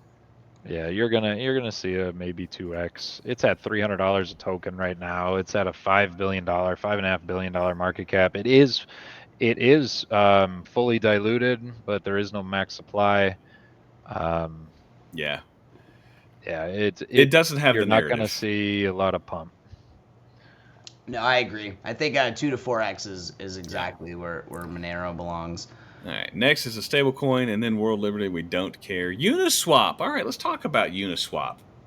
The beautiful little unicorn. Just so you guys know, we're putting World Liberty Finance and our good friend USDC and Tether down here in the 1x. No, sorry, World Liberty Finance people, but we were very. I'm sure you'll do fine. We don't care. We were disappointed by the token launch. Was not a great launch. Way overvalued market cap. Not a lot of room for it to move. Just a very project. Stablecoins, not going to do anything. They go in there. But hopefully they don't do anything. Hopefully. True. That would be ideal. Yeah, they can stay right where they are. Because if they depeg, they don't go up. No. JC, what do we have? They depeg, there's problems. The beautiful unicorn, Uniswap. Uniswap. The unicorn. Some DeFi stuff. One of the original DeFi plays. Man, they made some huge moves last time. What are we at on? What does Uniswap look like on the chart here? So yeah, we're at $7.55. Way back in 21 at the last bull market, that all-time high is $40. KV, where's Uniswap going? The market cap was 20 billion, and we're at 5 right now. So You know, and guys, Uniswap, all DeFi, I'm super bullish on DeFi, especially if it's on a major chain. Obviously, Uniswap is the swapping platform for Ethereum. My only issue with it is, again, the supply. And, you know, its tokenomics aren't the greatest, but it has really performed in the past, like JC was saying. I mean, it's up quite a bit, even for the year. We pretty much broke even, but for the all-time high, it's up like 6x still, even after crashing down from $40. So, you know, Uniswap is an interesting one. I think DeFi is still going to be a big narrative, but I don't think it's going to do much. I think a 5x is probably reasonable. What do you think, AAVE? So the Uniswap token launched, from my understanding, in kind of around the end of 2020. Caught a big bid in the last bull run. It was, I mean, it did really well, but at the same time, it was new, and it was one of the only real like dexes that were adopted. Oh, at it that was point the ETH used. dex. It was the dex. Yep. In general, I mean, PancakeSwap became a thing because BNB became a thing. Uniswap was ETH, and ETH was the big daddy on campus. Everything was done on ETH. All the meme coins were done on ETH. People weren't like trading a bunch of stuff on Solana Yeah, like they nothing. are now. They're not. ETH It was was it. ETH. And Uniswap has made some great upgrades since then. I mean, back when you tried to use Uniswap in 2021, the capability that it had between chains and things like that, it just wasn't what it is now. Oh, there's Uniswap still has the made dex things. that I use. If I Oh can't get yeah, the token on, like, you know, Coinbase or whatever, it's if made I'm it. using a dex, it's Uniswap. It's made it so easy and so seamless. And from my understanding, if you own the token, you get a little bit better rates. You can do other things with it. They're working on its own layer one. Who knows where that's going to go? Where can we go? I think it goes back to all-time high at least. You know, All-time high market cap is like 21 billion. Yeah, so that would be a 21 5x. and a half. That's between 4 and 5x. I think calling Uniswap a 5x, maybe even like a 6 or a 7x, to me is realistic. Just because of what KV said, like it is the DEX, and it still kind of is. I know a lot of other DEXs are used on different chains, but Uniswap is still, you know, again, number 29, and it's. I mean, what other one would you use? Right. There's no reason not to use Uniswap at that point. It is so user friendly. It just works. Yeah, I'd be hard pressed to give it a 10x, but definitely a 5. So I like the 5 to 10. Up next, we've got Ave Maria. I know nothing about Aave, so somebody convince me where it goes. So Aave is a decentralized finance play. It's one of the main DeFi plays. It's an OG within that DeFi space.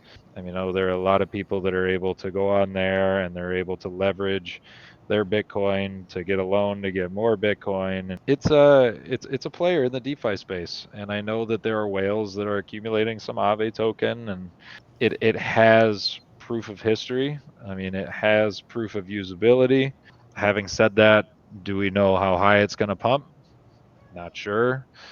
What are your guys' thoughts? I like the tokenomics. I like that it's fully diluted so far, but no max supply.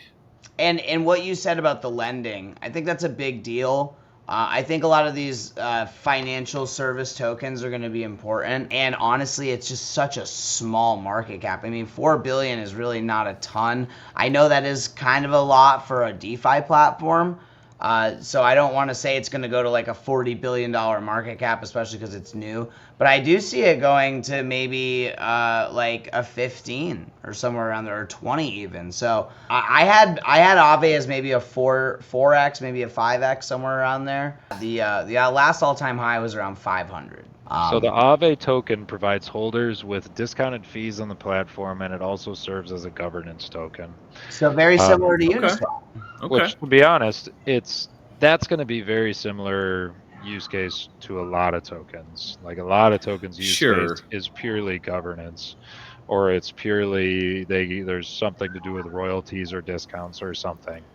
Hey, as long as it's got a use case. Doge doesn't have a use case, so Bitcoin Lite. What do you guys think? 2 to 4x maybe? That's fine. I mean, I mean, you could see it get to a $20 billion market cap. It's kind of a leader in the space.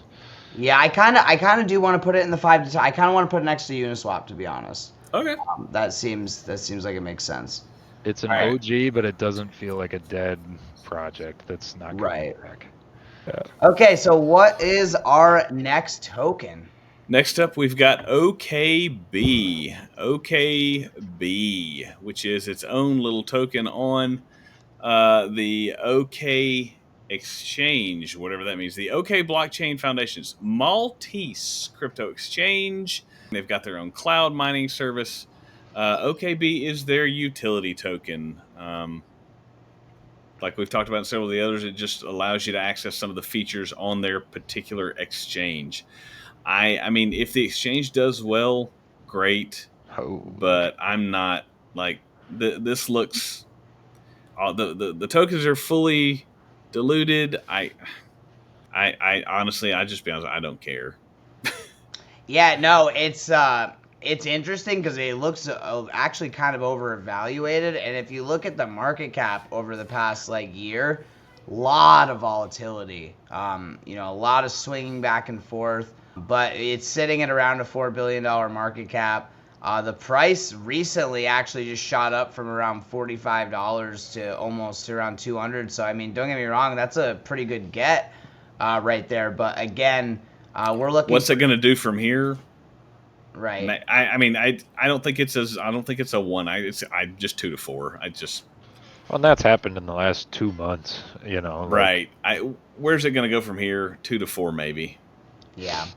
Everybody's favorite frog is next. PEPE. PEPE. Come on, 100x, obviously. PEPE is this, in my opinion, PEPE is this bull run's Dogecoin. It's a meme that serves absolutely no purpose other than to be a meme and to for people to like it. Well, and it happened early. You know, like this thing was running in 2022, 23, whatever year that was. Yeah, it peaked out. Well, it peaked out in October of 24, it looks like. November of 24 is when it peaked. December here. Oh, December, yeah. There you go.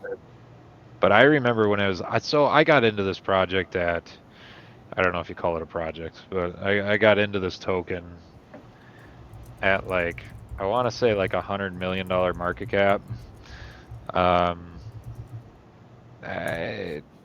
Did I hold it since then? No. Was it like a super quick couple X? Yes.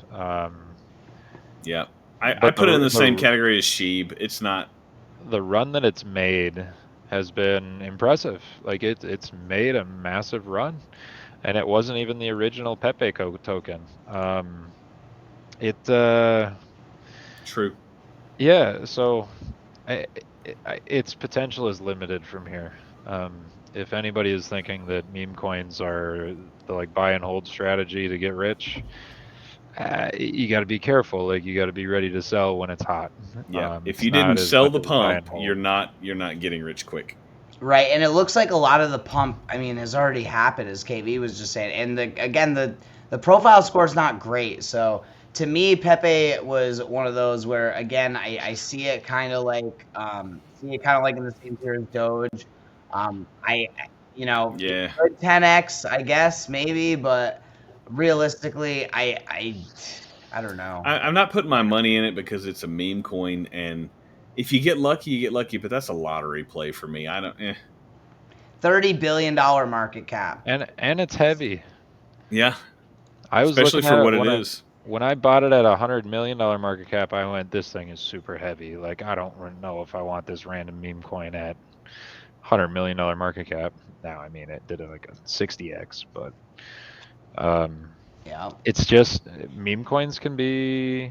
I mean, the moment that people don't want it anymore, it has nothing behind it. The problem is, I think a lot of these meme tokens that are on here, the reason we've ranked them so low is because they've already had their runs, guys. The new meme tokens that come out, yes, absolutely, there's going to be degenerate meme tokens at 500x. But if you think that the OG meme coins that are in the top 50 are going to 100x from here, it's just not going to happen. Yeah. No. I think our next project is actually kind of a unique idea. I actually like it. It's Ethena, E-N-A. I like the concept. They're looking to build a synthetic dollar protocol called USDE that is looking to be a crypto native alternative to traditional stablecoins. So rather than having a stablecoin tied to traditional, finance, they're looking to have they want to use assets like Ethereum and Bitcoin as the collateral, combined with derivative positions to maintain the stability of their stablecoin. Now, the Ethena USD stablecoin is actually ranked higher than the Ethena token. But I kind of like the idea. I don't know if it'll catch any traction, especially with the legislation in the U.S. where dollar-based stablecoins have to be tied to, real-world assets, particularly treasuries. But I like the concept. Well, and it looks like it's got strong tokenomics. It's fully diluted, which is always good. And the market cap is still only at about 4 billion.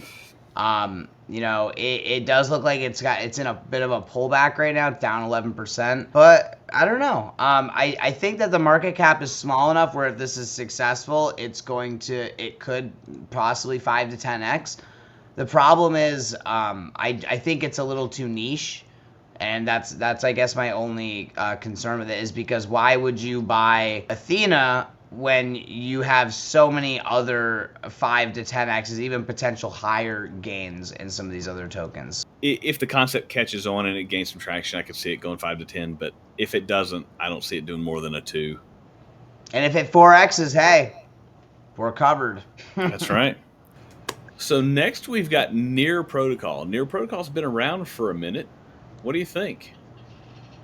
So Near is one that I've been doing a lot of research on, over the past couple of months. It's a really interesting project. It's essentially bringing AI to blockchain and a lot of other really fun things that we've been involved with, like DeFi. And it is really, the cool thing about it is it's kind of eliminating a lot of the messiness of chains interacting with each other. And it also has a lot of potential. I'm going to bring up the chart for Near. If you guys look, it's still a really low market cap, especially for a project that's related to AI. AI is going to be progressively more important as, the technology advances. And I think a $3 billion market cap for something that's really making blockchain neater and easier and also implementing things like AI into, all-time high was $17, guys. And the market cap was at one point $11 billion. I think this is a guaranteed 10x, but I do think it's going to go higher than that. This is one where I do think this is more of the 15 to 20 range. It almost has a full circulating supply. It's not giving us a lot of the information on here because not all tokens report, but 77% and 85% bullish. So I think Near is really going to melt some faces this cycle. But what do you guys think? As a blockchain for AI, this is going to be, AI is going to be one of the more pumpy narratives when it's all said and done. AI is, along with cryptocurrency, are some of the, newest, most technological advances that we have right now. And things are changing rapidly because of these technologies. Now you're combining cryptocurrency and AI through blockchain. On Near Protocol. So if you wanted to get into the AI narrative, Near is going to be one of your safer plays, one of your higher market caps. It's providing infrastructure. It's been around for 5-ish years. It could do very well. And like Reptar had said, it's basically fully diluted. Granted, there is no back supply, so things are being minted and rewarded and whatever, but tokenomics are solid. Narrative is solid. Yeah, I'm gonna go with both of you guys on this. I think the AI narrative is going to be the big mover of a lot of projects, and I think as people go, all right, AI is moving. What's an AI crypto? And the first thing that's going to come up is going to be Near Protocol. I definitely see A 50 billion market cap is easy. Could it go higher than that? Absolutely. I like your 10 to 20x pick. Maybe you'd have to be an extra bullish case to go into the next category. So maybe we keep it in the 10 to 20. I think 10 to 20, 20x on this one. I'm good there. We move on to one that I don't know a lot about. Aptos. Aptos. That's this guy anybody. Right Yep. Anybody big on Aptos? It's a it's its own layer 1 proof of stake blockchain. It's got a new smart contract program, or programming language, I should say. It was, now this is why it's important to read the description here. It's a Rust-based programming language that was independently developed by Meta blockchain engineers. Yeah, it's got some really big ties to some big names. Rust is interesting. It's a programming language you don't hear very often. So here, let me just bring it up on CoinMarketCap. I don't know. There's not enough about what it does for me to actually think it's gonna do anything. I mean, it came out strong. Obviously, it traded on the Meta Facebook name, ran all the way up to $18. Now it's back around $4. If it doubled in market cap, it would have to double to go back to its all-time high, and it's down 50% actually all time. So it's not that doesn't necessarily mean it's bad. It's got a great token score as well, but the community sentiment is not even close to as bullish as a lot of our other projects. And again, it's not one of those tokens that just like screams out at me. I mean, I don't think it's a bad project. I think it's doing some interesting things, as all of these projects are doing, and that's kind of the problem, is it has to differentiate itself from other projects, and I just don't think it does that very well. Yeah. And its max supply is unlimited also. So I'm surprised it has as high as a score as it does. But again, it's not a bad project. It's just one that, you know, even to go back to all-time high, it's only a 2x. So I really think that this one is going to be more of like, you know, in the 2 to 4x category. It might even be not even a 2x. So I am struggling where to put it here, but I think it's going to get lost in the sauce, as they say. Yeah, pretty much. Yeah, you look at the chart here, and everything about that chart is down. From my understanding, it's been a pretty heavy like VC type coin. A lot of insiders. Yeah, it's gonna hurt. It's gonna hurt the price movement as it goes. Yeah, I think all the VC took their money out on those first couple of pumps back in 21, 22. I'm gonna throw it in less than 1x. Sure, that's what we think about you, Aptos. Let's move on to Bittensor, aka Tao, TAO. Tao. So this is another AI play actually, but this is from their blurb here. Ultimately, our vision is to create a pure market for artificial intelligence, an incentivized arena in which consumers and producers of this valuable commodity can interact in a trustless, open, transparent context. So they're trying to get into they're trying to do some blockchain stuff for machine learning and AI. And guys, I think AI is the narrative this cycle. It just is. And, you know, again, you can look at the tokenomics, around 40% score, or the max supply. We're about halfway, not terrible. And the market cap is still super, super low. It's only 3 billion. When I look at AI projects, I think in my brain like $50 billion market cap. So to me, this one might be another, I know it's one that people don't really talk about very much. But anything that's doing anything with AI, to me, I am paying attention to. And the fact that it is already in the top 30, or top 40, excuse me, it's a big deal. It looks like a good project to me. I have this down Bittensor as between a 10 and a 15x. That's kind of where I was pricing it at. I'm willing to go that just because of the AI narrative. Yeah, the AI narrative is strong. Tao wants to be more of a home base for AI. I don't know how much room it has left to run. It was a pretty high valuation. Like, it came out at about $5-6 billion market cap, about 50% in circulation. We could see this thing catch a big bid. I mean, we could also see it go between 5 to 10x. I think 5 to 10x is more reasonable. I think 10 to 20 might be a little too far. I don't know. Honestly, I'm bullish on it, but I think near is gonna do better. JC, where do you think we should throw this? Between 10 and Uh, 20x or 5 and 10x? 5 to 10 is fine. All right. All right. We're gonna lose some goodwill with the Tau Yeah. community. But Again, if you don't like it, tell us why in the comments. That's what the comments are for. Call us idiots. That's fine. We'll take it. Let's move on to something we can just throw in the bottom and be done with it. ETH Classic. Who cares? Done. It's gonna die. It's gonna die. Now, ETH Classic is one of those things that will just hit a 3x out of nowhere, and then not pump again. Yeah, it'll hit a 3x and then go back to where it was and stay there for 5 years. Yeah, and it gets manipulated, and people use it to make some money sometimes, and that's about it. Yep. But overall, it is not. It was a fork of ETH that's just not used. Well, excuse me, it was the original Ethereum, if I remember right. Yes, it was. And then they realized, wait, it doesn't work. Yeah, we don't like it. So our next token is actually an interesting one that's been getting some movement. I think it's got some great partnerships. Let's talk about ONDO. This one is one that a lot of people in the Alpha Origins Discord, shout out to you guys, have been really excited about. Essentially what they're doing is they're bringing traditional finance to the blockchain. Is the easiest way I could describe it. It's a governance token that allows you to make decisions on the future of the project.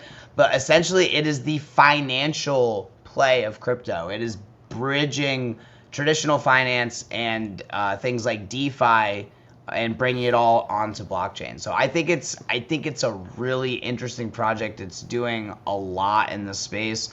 It's actually up quite a bit for all time, but it's still only at a $2 billion market cap.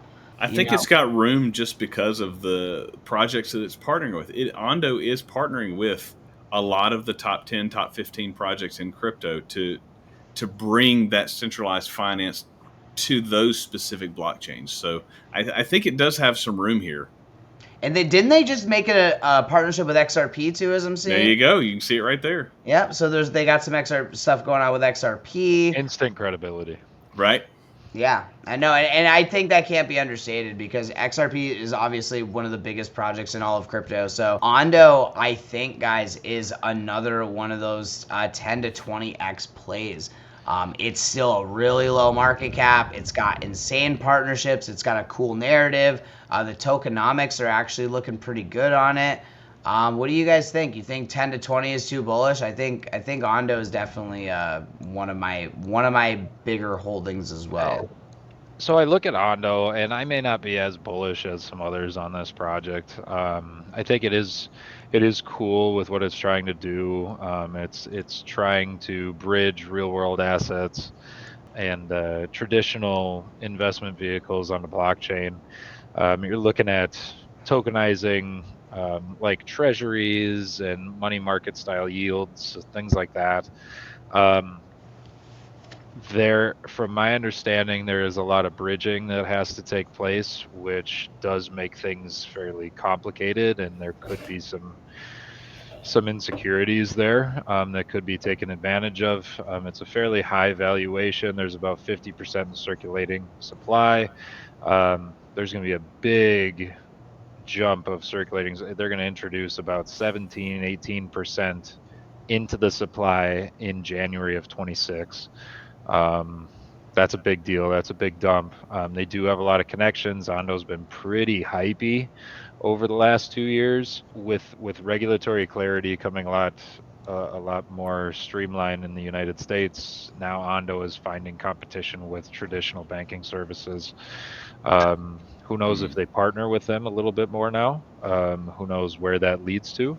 But they do have partners like BlackRock. They do have partners like Coinbase Ventures and Morgan Stanley and Pantera Capital, things like that, which are a lot of big names in the space that are now financially invested in ONDO performing well. So, I mean, who knows? I mean, well, I feel like I'm saying that a lot. Who knows where it's going to go? I mean, I think we do. We know where everything's going. There's going to be a lot of sell pressure throughout this thing. At the same time, it could be artificially pumped. So, I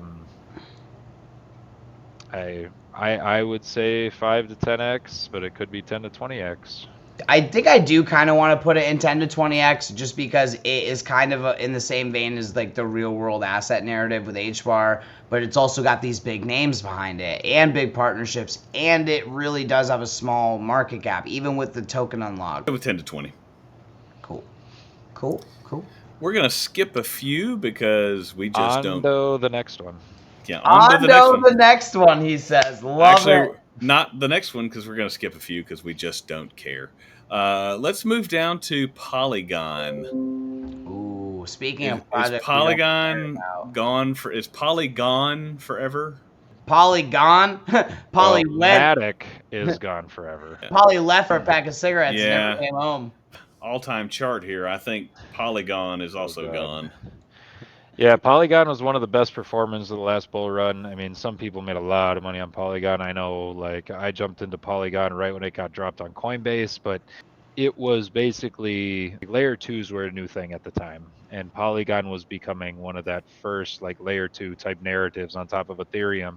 Yes. And again, we didn't really have Solana performing like it does now. We didn't have Arbitrum. We didn't have Optimism. We didn't have all these other layer 2s on top of Ethereum, and Polygon kind of caught the world by storm in the last bull run. But we just talked about all these other layer 2s coming into play. They're all stealing market share, and people are pretty down on layer 2s in general. Again, could be one of those ones that just doesn't end up coming back. Yep. I mean, you can see the chart there. It hasn't as much.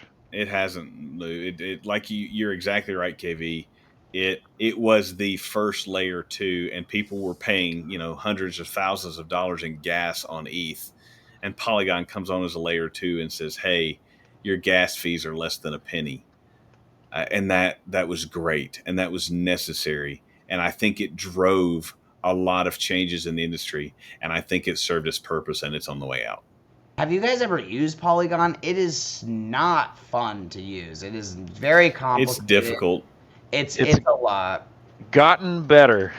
But yeah. There have been a lot of people that have lost a lot of money trying to figure out a Polygon bridge. Yeah, I say put it at the bottom. You're not going to put it at the bottom? You still think it's going to 2 to 4x? All those Polygon NFTs end up in your hidden folder anyway. Yes, they do.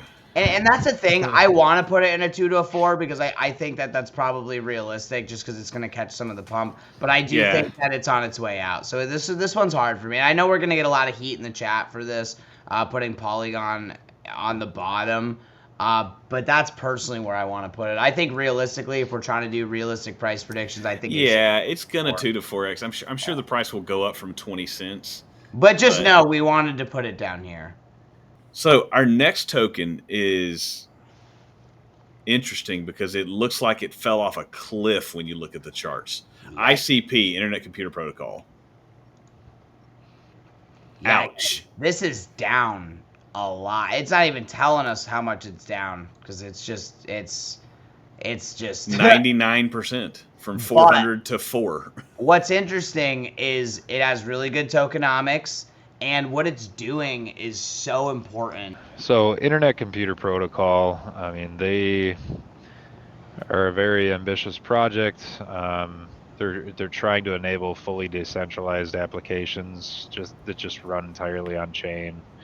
The ICP tokens are used for governance and utility within the system. It had a lot of manipulation in its price from launch. I mean, there was a lot of issues with that, and I know it was caught up in some of the FTX Alameda stuff when it was launched. There are a lot of people that really like ICP and like where it could go. Like I said, it's very ambitious. It could be, and it's down to a $2.28 billion market cap, which is the lowest that it's been at in a while. You look at the price action, though, it is not bullish. The price action continues to go down and down and down and down. And you look at the tokenomics, it's fully diluted. However, there is no max supply, so who knows? And it's interesting because you either have a lot of people that really love ICP and think it's just going to 20x and just really come back. And then there's other people that really do not like this project and think that it's dead. This is probably one of the most controversial on our list. The reason I am still bullish on this project is because it has decent tokenomics. Like KV said, there's been a lot of price manipulation in the past. But I still think what it's doing is different and interesting enough where the people who have been sticking with it, even through these insane price drops, I think if we get some kind of crazy narrative where things really start getting exciting with it again and it starts seeing adoption, I think this is going to absolutely rip. But this is a hard one because this is probably one of those, like, it's either going to 20x or die, in my opinion. And that's the key word that you had just said before too, that I want to focus on, is the word narrative. It's a very ambitious project. And that is a narrative in and of itself. Like, everybody, like, the people on their team are all doxed. I mean, they're very smart people. This could very easily hit a $25 billion market cap. And the fact that it's only at about 2 billion right now, which is the lowest that it has been in super long time, there could be some value there. I kind of want to put it in 10 to 20. I had it down on my chart as a 12x. I think it's a risky. I think it's super risky because I think, Reptar, I think you hit it perfectly. This thing either 20x's or it goes to 0. Yeah. I don't think there's an in-between. And I can't put it down here. I just can't because it's ICP. And it's just, and like KB said, it has a great team behind it. And it's got a lot of, the narrative could send it. So I think it can live happily next to HBAR and Near and Ondo and Crow. No, knowing that it's not going to be, oh, well, it's going to miss the 10 to 20x, but it might still go 5x. Now, it's either 20x or 0. Yeah. All right, so up next on our list here, we've got Arbitrum, an interesting choice that's not... Fruit roll-ups. In my opinion, has not performed as well as I thought it would. All right, so up next on our list here, we've got Arbitrum, an interesting choice that's not... Fruit roll-ups. In my opinion, has not performed as well as I thought it would. We've talked about layer 2s ad nauseum throughout this video. It is very fast, like, it works pretty well. But again, it's another layer 2. There's a lot of competition there. It released at a huge valuation, way over valuation. Just like Optimism, super low circulating supply. The growth is limited. I don't know. I'm gonna put this down with Polygon, probably at a 2 to 4x. I would say. And even then, guys, even at a 2 to 4x, I mean the token's still down 76%, so that's being generous. I think a lot of layer 2s are gonna fall off the wayside, to be honest. But Caspa, not to be confused with Casper. Yes, there are 2 tokens. Caspa. Friendly ghost. I mean, the chart looks pretty good on it. It hasn't fallen off a cliff. It's a layer 1. It's not a layer 2. It is proof of work, which is kind of fallen out of favor for the energy usage, but. And it's got really good tokenomics, as one thing I'll say. Very low market cap. I think it's a good project. I think it's a 10x. It's just not one I'm very excited about. Something that can be mined. And that's the other thing too. When you mine a coin, what are you swapping it for? So the hype pushed it, I think, and I can give it a maybe a very soft 5 to 10. Yeah, like, it's only a $2 billion market cap right now. You could see this thing get to 10 very easily. Let's slide down a couple of slots to Cosmos Atom. Man, it had its run at the last bull market, and then it died and went back to where it was before the bull market. Like, because I think it's actually fallen out of the top 50, and it's one of those projects, guys. There's way too many projects. Yeah, like right now it's 54. There's a lot of projects out there, guys, now. And they're all doing big things and making big partnerships. I just think this is another project that is going to get lost in the noise. I don't see it going back up to $40. I just don't. And one thing about Atom is it's pretty inflationary, which has always hindered its price action. Max supply. It just hasn't pumped as much. Like, it's always felt like it underwhelmed, but there are a lot of tokens coming into supply. Yeah, I don't see it. Maybe at 2x's, maybe at 3x's. It's not a bad project. It's just I think it's going to go the way of Netscape. Like, it was great at the beginning, but it's not there anymore. I agree. I think it's probably around a 2 to 4x. I mean, if not, maybe even lower, but just getting lost as a project. But yeah, I think 2 to 4x is probably realistic. I tell you, this next one is maybe has more potential. VeChain, VET. Ooh, now this is one that a lot of people don't like, and one that I'm actually really bullish on. Yeah, agreed. It's one of the few projects dealing with supply chain, which is a huge problem in the world right now. And it's being used worldwide. It is. It has real world use case. They've used it to clear hundreds of thousands of pounds of garbage out of the ocean, using its tracking algorithm. VeChain definitely has a lot of potential, and what's interesting is its price is just not really doing very well, and it had a huge run up to, I think, around 25 cents. Yep. And that's a 10x from where we are right now. And that's a $12 billion market cap. It's at a $1 billion market cap. Good tokenomics. The community's bullish on it. Again, they're doing a lot of stuff. I think VeChain is going to be one of those 10 to 20x tokens when it comes back, to be totally honest. It's just not getting any attention right now. Yeah, it's kind of a niche token. It also has the what is it? The VThor or the VTHO token that it creates for gas token, meaning like you're not using VeChain for gas as much. A lot of people don't like that. Yep. So it limits the use case a little bit there. So it kind of needs to defend its niche. Having said that, at a $2 billion market cap, like it's less than $2 billion, like that's pretty low for what VeChain has been, and there may be some value there. Yep, and I think because it's been adopted for real world use cases on supply chain and tracking and stuff like that, I do think it can see some more use case. I don't know of another coin that's doing that. I think it's firmly in the 10 to 20. For sure. I'll tell you what, I bought this next token yesterday on a dip. Oh, well, please share with the rest of the class. Render. Oh, I did not know this was the next one. Render was down about 10% yesterday, and it's already down a good bit, but it kind of dropped a little bit yesterday, so I bought some. Guys, full disclosure, Render is another one of my biggest holdings. I am super bullish on Render. It's not even in the top 50 technically. It's technically 59, but there's a reason we put it on the list.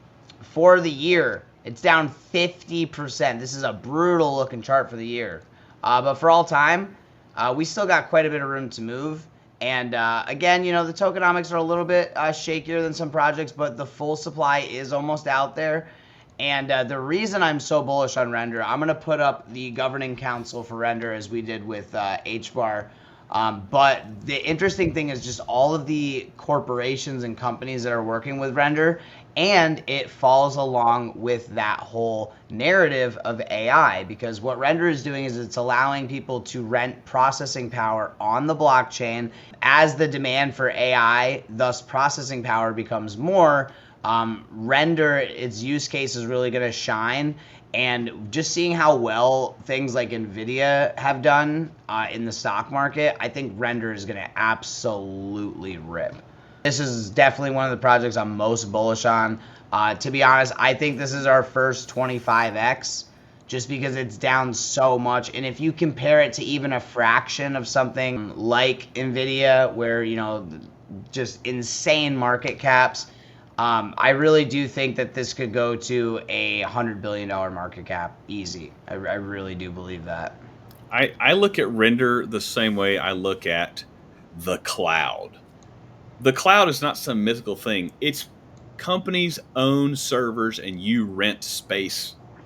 Amazon Web Service, Google, Apple, they own the storage and you are renting it. Render does that. It allows people to, in a decentralized way, rent out their graphical processing power. So it's early, and they're the first mover, and they're partnered with the big boys. I think if Render can stay the course, and if someone doesn't come along and takes the legs out from under them with their partnerships, I think Render is the next AWS. And so for this bull run, yeah, I agree. I don't think $100 billion market cap is out. I give it a 25 to 50 or 20 to 50.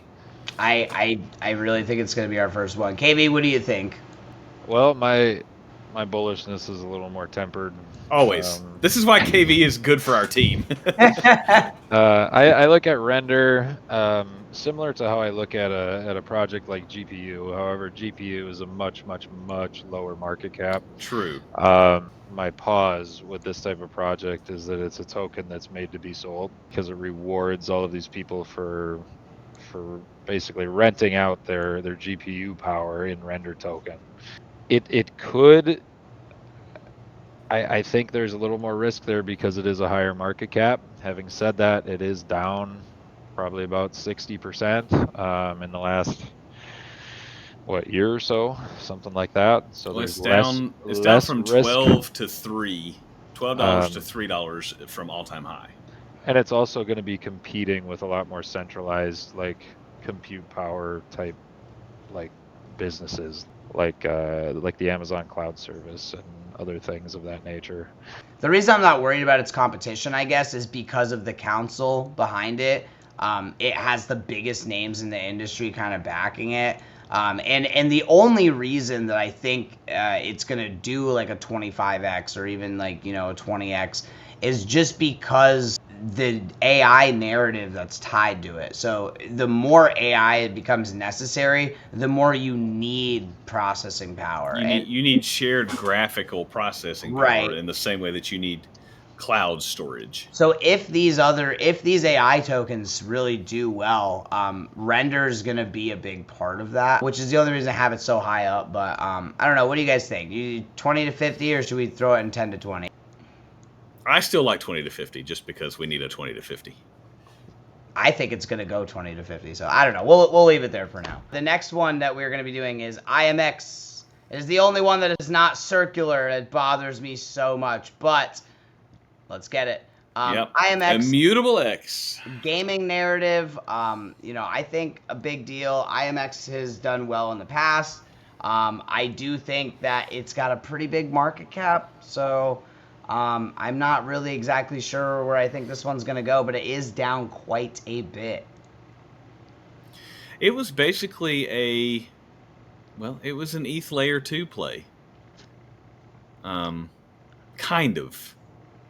Back in the last bull run, which is what pushed it. It was a gaming platform play. It was a way to, I knew it from getting involved with Illuvium, and it was a way to move ETH but without gas, and it just it's nice tanked. For gaming, but it's a little kind of clunky, honestly. Not a lot of people are very happy with having to use Passport Wallet. Yeah. IMX, Illuvium is probably the biggest project, I would say, on IMX. Even Illuvium is struggling a little bit.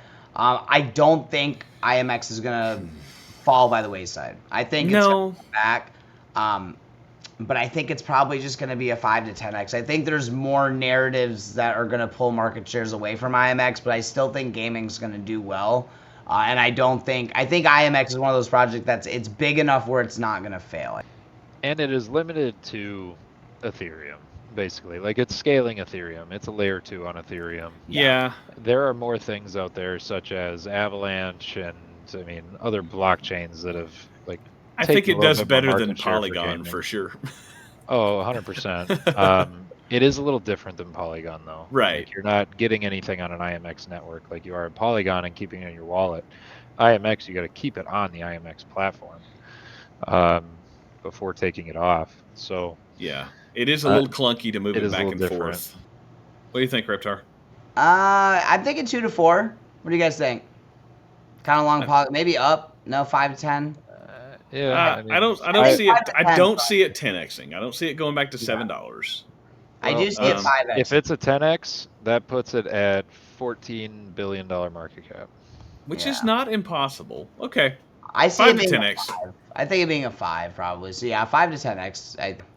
hold on. We got quant. So we're doing quant. All right. So quant is one that doesn't get a lot of attention, and it could be doing one of the most important things in the blockchain industry. So what it's doing is, think of it as an operating system. It's allowing all of these different applications on Web 2 to communicate with Web 3. So it's essentially letting all these different chains and all these different applications talk to each other. It's very much in the same vein as something like ChainLink, but it is not an oracle, but it is doing something very similar. People call ChainLink the plumbing of crypto, and the way that I like to we've made this example before, is think of quant as like the operating system of your computer, and Link is more like the electrical wires inside your computer. So like you can't use one without the other, but they're both doing something really important to run your computer.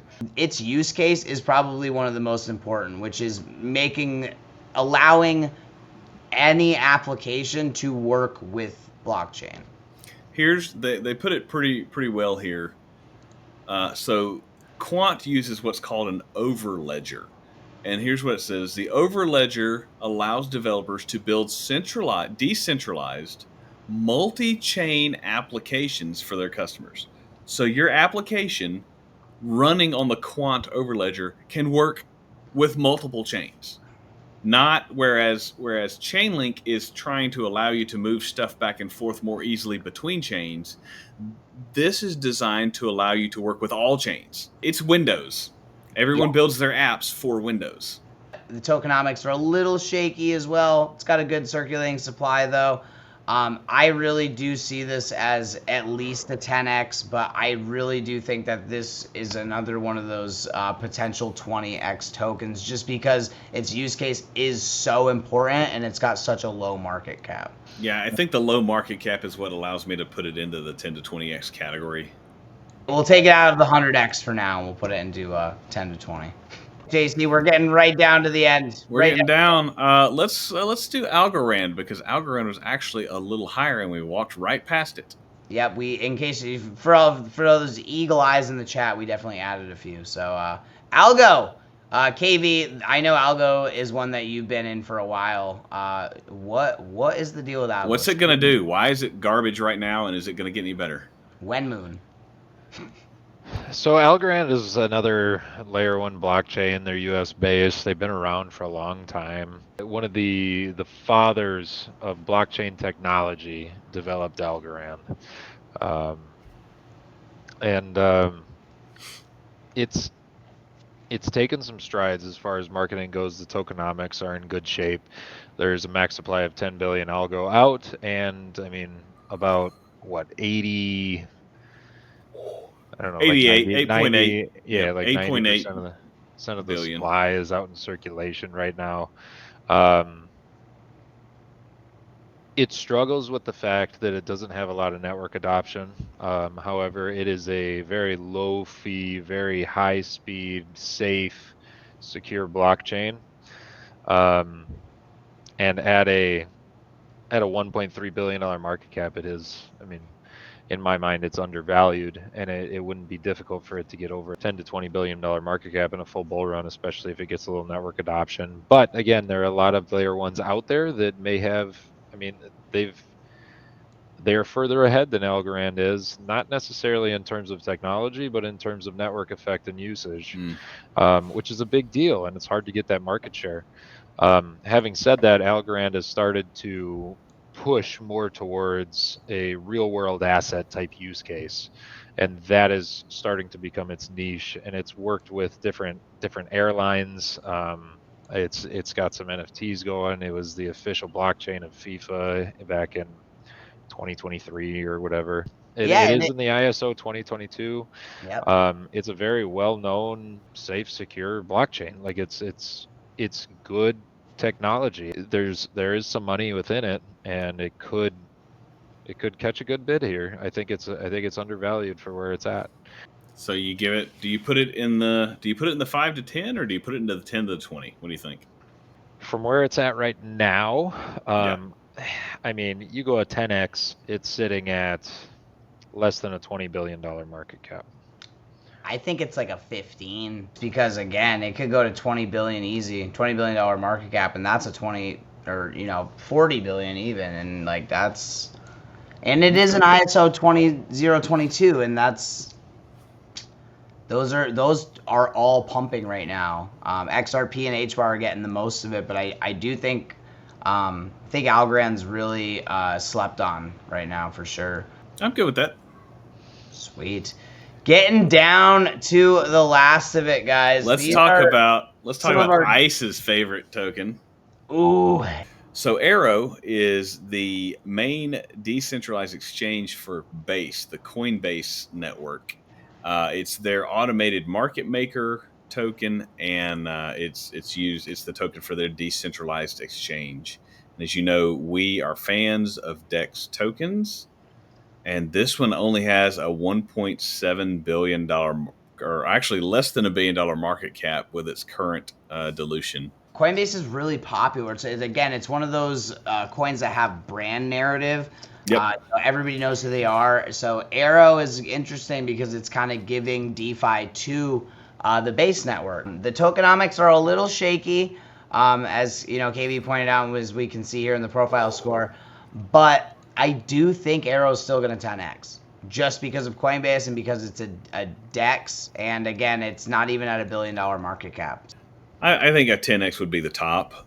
But yeah, I'm not going to bet against Coinbase because they are, I'm not sure, they may be the top US-based centralized exchange.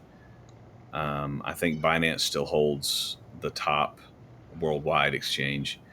But I'm not going to bet against Coinbase. They've made the moves to set themselves up, and I think anything in their ecosystem is probably going to succeed, especially as we go into this bull run. Yeah, my thing with Aerodrome, Aerodrome is a DEX on Base. Uniswap supports Base pretty seamlessly. So it'd be difficult for me to personally go try to use Aerodrome versus just using Uniswap when I'm trying to swap things back and forth. Right. Now I know Aerodrome is going a little bit further into it, but I think their big benefit over Uniswap is going to be the staking. They have a really, really high return liquid staking pool right now. I think it's in the 30% range. And the thing about it is Base needs more users. Base needs more users and use case for Aerodrome to catch a bigger bid. Its tokenomics are better than they were, meaning they've put a lot more tokens in supply. I think they're over 50% now, which is good. Yeah.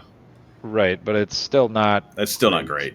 Yeah. At the same time, so yeah, now we're under $1 billion market cap. Aerodrome was $2 billion for the longest time, and it felt very heavy for what it was. Now the fact that it's under $1 billion market cap, it might be a little less risky. In my mind, there's some more room to grow there. Yeah, and I'm betting on Coinbase here more than Aerodrome, but I wouldn't put it over 10x, but I think a 5x is easy. Yeah. Now let's wrap out these last few. Who wants to go first with these degen picks? What's the purple spider looking thing? So guys, thank you for hanging out with us till the end. We really appreciate all of you guys. These are a few degen picks that we added to the end to kind of wrap out the video. So I'll go first. If it's your token, make your case why this is a 100x token. So really quick, we are saving our degen picks for the 50 to 200x. I realistically, Stacks I don't think is going to between 20 and 50x. I think it's more realistically I'm going to put it down here to 10 to 20. It's bringing DeFi to Bitcoin. I think Bitcoin doesn't have a lot of fun stuff on it, and it's interesting that they're trying to bring that to it. So mostly Stacks is on here because it's close to top 50, and I do think it's probably going to 10x. It's Bitcoin's going to do well, so it's going to do well inherently. Bull playable, JC. That one's mine. Playable is a gaming token. Playable games. This is my pick for the top gains here, just because number one, it's a gaming play. I like their gaming ecosystem. They have multiple games on their token that all use and make use of the Bull token. It's currently at 0.0006. The market cap on it is sitting at $8 million. So for it to go a 50x is only $400 million for a token. Thank you. All-time high on this token was about a penny. It was just under a penny. For almost a $50 million market cap. So a $50 million market cap. Obviously, they've had more tokens come out because they're running nodes and they're rewarding node runners with tokens. The circulating supply is definitely a downer on this, but this is my 100x if the bull market comes back and the gaming narrative goes and games do pick up. The playable ecosystem has 5 or 6 actually games that are fun to play. We've played a few of them. First of all, the tokenomics are actually pretty decent. Like its score. It's got a good score. But community sentiment is high. The market cap is just the main thing. The market cap is nothing, and the token is down from all-time highs. A good, obviously, 80% there. So in order to 100x, it has to go to 6 cents. That's probably pushing it. But does it 50x? If gaming comes back, yes. So guys, this is kind of going to be similar to our ICP pick. It's either going to 50x or 0. Or 0. So keep that in mind. Superverse. I'll let KV talk a little bit about this. KV, what do you think about Super? Well, Superverse is a project that was founded by Elio from Elio Trades, and Alex Becker is involved with Superverse as well.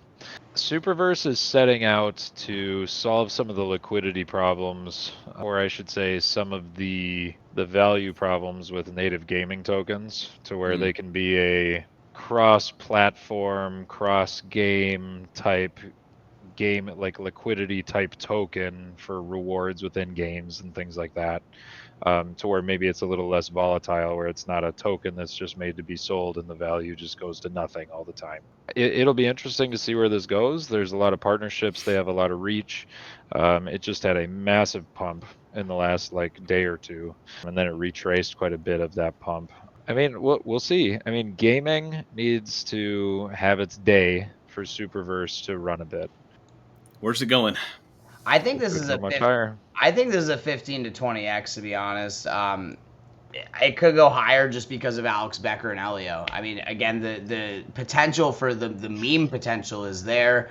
It does have good tokenomics, but again, it really just kind of matters on how well the gaming narrative does. I kind of want to put it next to playable, just because if the gaming narrative really takes off, and I mean, let's take a look at this. It's currently at, if this triples, or we'll call it 400 million. So if it triples, that's around $1.2 billion, and most gaming projects are around a $5 billion market cap. So I mean, realistically, I think a 20x is possible. I'm struggling between putting it in 20 to 50 and 10 to 20. I think probably 10 to 20. Yeah, it's sitting at almost a $400 million market cap already. So yeah, and it had been hovering around that $700 million market cap for some time. So it's a little heavier of a gaming play, right? But at the same time, could have a lot of narrative. So 10 to 20 is good. So Eagle, super degenerate. Super degenerate pick with Eagle. All right, KV, let's hear it. Why is Eagle going to 100x? All right, Eagle used to be Elrond. It rebranded to Multiverse X when we were kind of hitting the whole metaverse narrative towards the end of the last bull run. The rebrand got a little confusing. However, the modern look is, I don't know, in my opinion, much nicer. I like the teal with the black and whatnot. But anyways, this is a layer 1 blockchain. It's got great technology. Its owner, I mean, the developers are pretty out in the open. They continue to push content. They're working on payments. They're working on everything that a layer 1 blockchain can do, and still trying to put together some cross-chain interoperability from within it. They're also trying to branch out in the United States. So again, if there is that more of a clear regulatory environment that's a little bit more friendly to cryptocurrency, and now they're getting into that space, and maybe that counts if there is any sort of tax benefits, again, for that US-based cryptocurrency narrative. But you're looking at a pretty strong layer 1 blockchain for under a $400 million market cap. Like right now, the risk is pretty low. It hovered around $28 for a long time. The tokenomics are great on this thing. It's got a max supply of 31 million. Total supply is 28.66. Really, the only thing that's left is just going to be rewards for the blockchain over time. So you're not going to see a big supply, a lot of sell pressure hit. It does struggle with market adoption. There isn't a lot of people on the blockchain in general, which is what a lot of these layer 1s struggle with to get that community and get that market share. But it is one of the older tokens. Now, the last bull run, Eagle hit, I mean, shoot, it was like $400 a token, and it's at $13 right now. And a lot of people talk about with its max supply, there could be a squeeze. Now you look at the chart over time, and it looks terrible. Like it's just down. At the same time, I think that's what makes this project pretty valuable, because it is what it is, and it is only $400 million market cap for what it actually is as a project right now. At a 20x, we're looking at an $8 billion market cap, and that's just not very much for a layer 1, for a full blown layer 1. And these layer 1s, mind you, have a lot of potential to manipulate their own price. True. Through different dexes and stable coins and all that stuff. So any of these layer 1s could hit a massive narrative like Terra Luna or something like that just explodes the price over time. And I think Eagle's a bit of a dark horse. You don't hear a lot of people talking about it, but yeah, I think it's a less risky pick right now than it would be if it were a higher valuation. True. So there's a lot of potential. All right, this next one is also UKV. What is this? Yeah, now we're gonna get like super degenerate into the micro caps here. Let's go. I look at G Swift, like this is my super degen pick. This has a owner and dev team that is out in the open. They're doing AMAs. They've been posting throughout this whole bear market. Their platform does multiple things as far as like host games, and there's staking, and there's, if I remember right, there's a bit of a launchpad element within it as well. The website looks great. The tokenomics are okay. I mean, they used to be much worse. They had like 10% in circulating supply for the longest time, and now they're up to about 60. I'm talking about all these things that G Swift does. It is less than a $2 million market cap valuation right now. Yep. 2 million.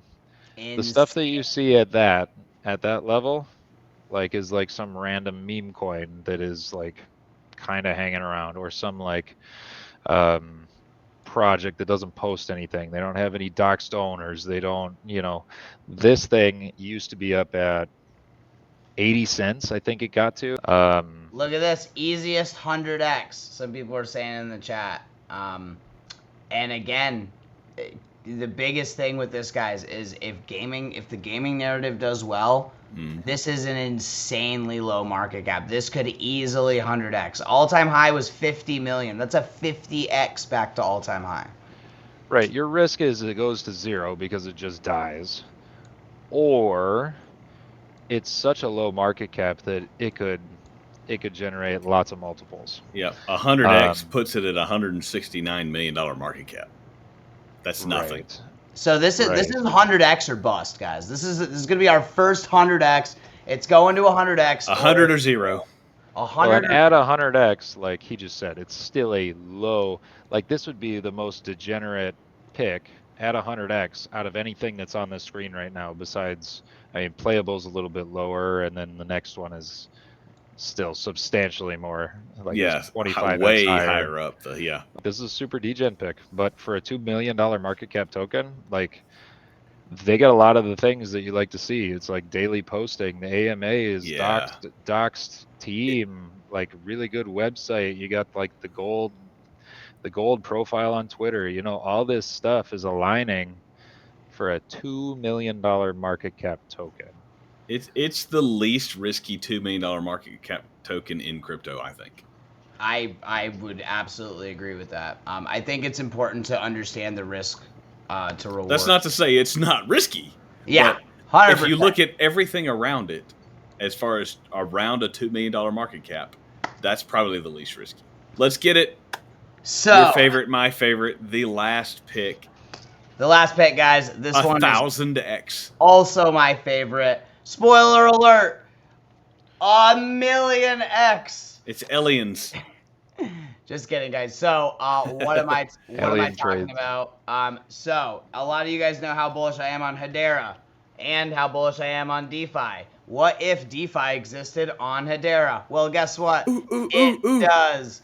And it is chilling at a $47 million market cap. Again, guys, massive profile score. The circulating supply is almost completely in circulation. The community sentiment could not be more bullish. So here's a reminder for comparison's sake. The Uniswap market cap is 4.8 billion, which is exactly 100x from here. Yes. Guys, for Saucerswap to go to the same market cap as Uniswap, it's going to take a lot. Don't get me wrong. Ethereum is massive. I do not think Saucerswap is going to go to the market cap of Uniswap's currently. I do think it's going to hit 2 billion easy. Easy. It is the biggest and most successful exchange on Hedera. Hedera is a top 10 token, and it is just completely undervalued right now. Even for the year, it's up quite a bit. And if you look at some of these other charts, I mean, its all-time high was around 20 cents. Yeah. So I mean, like, to go back to all-time high, look at that date. 5. February of 2024. We were in we had not come out of the bear market yet, and Saucerswap is making all-time highs. Yeah, I think this is a sleeper. I think this coin's going to absolutely explode. I think it deserves to be at 100x. I really do think it's probably going to 50x realistically, but 100. Put it up at 100. I'm doing my moon math because I love Sauce. It's, again, probably my second biggest holding, and I'm a sucker for DeFi. So, guys, that is the list. It was brutal. We probably recorded for about 4 hours to do this, but we hope you guys learned something. We hope you tell us where we are wrong.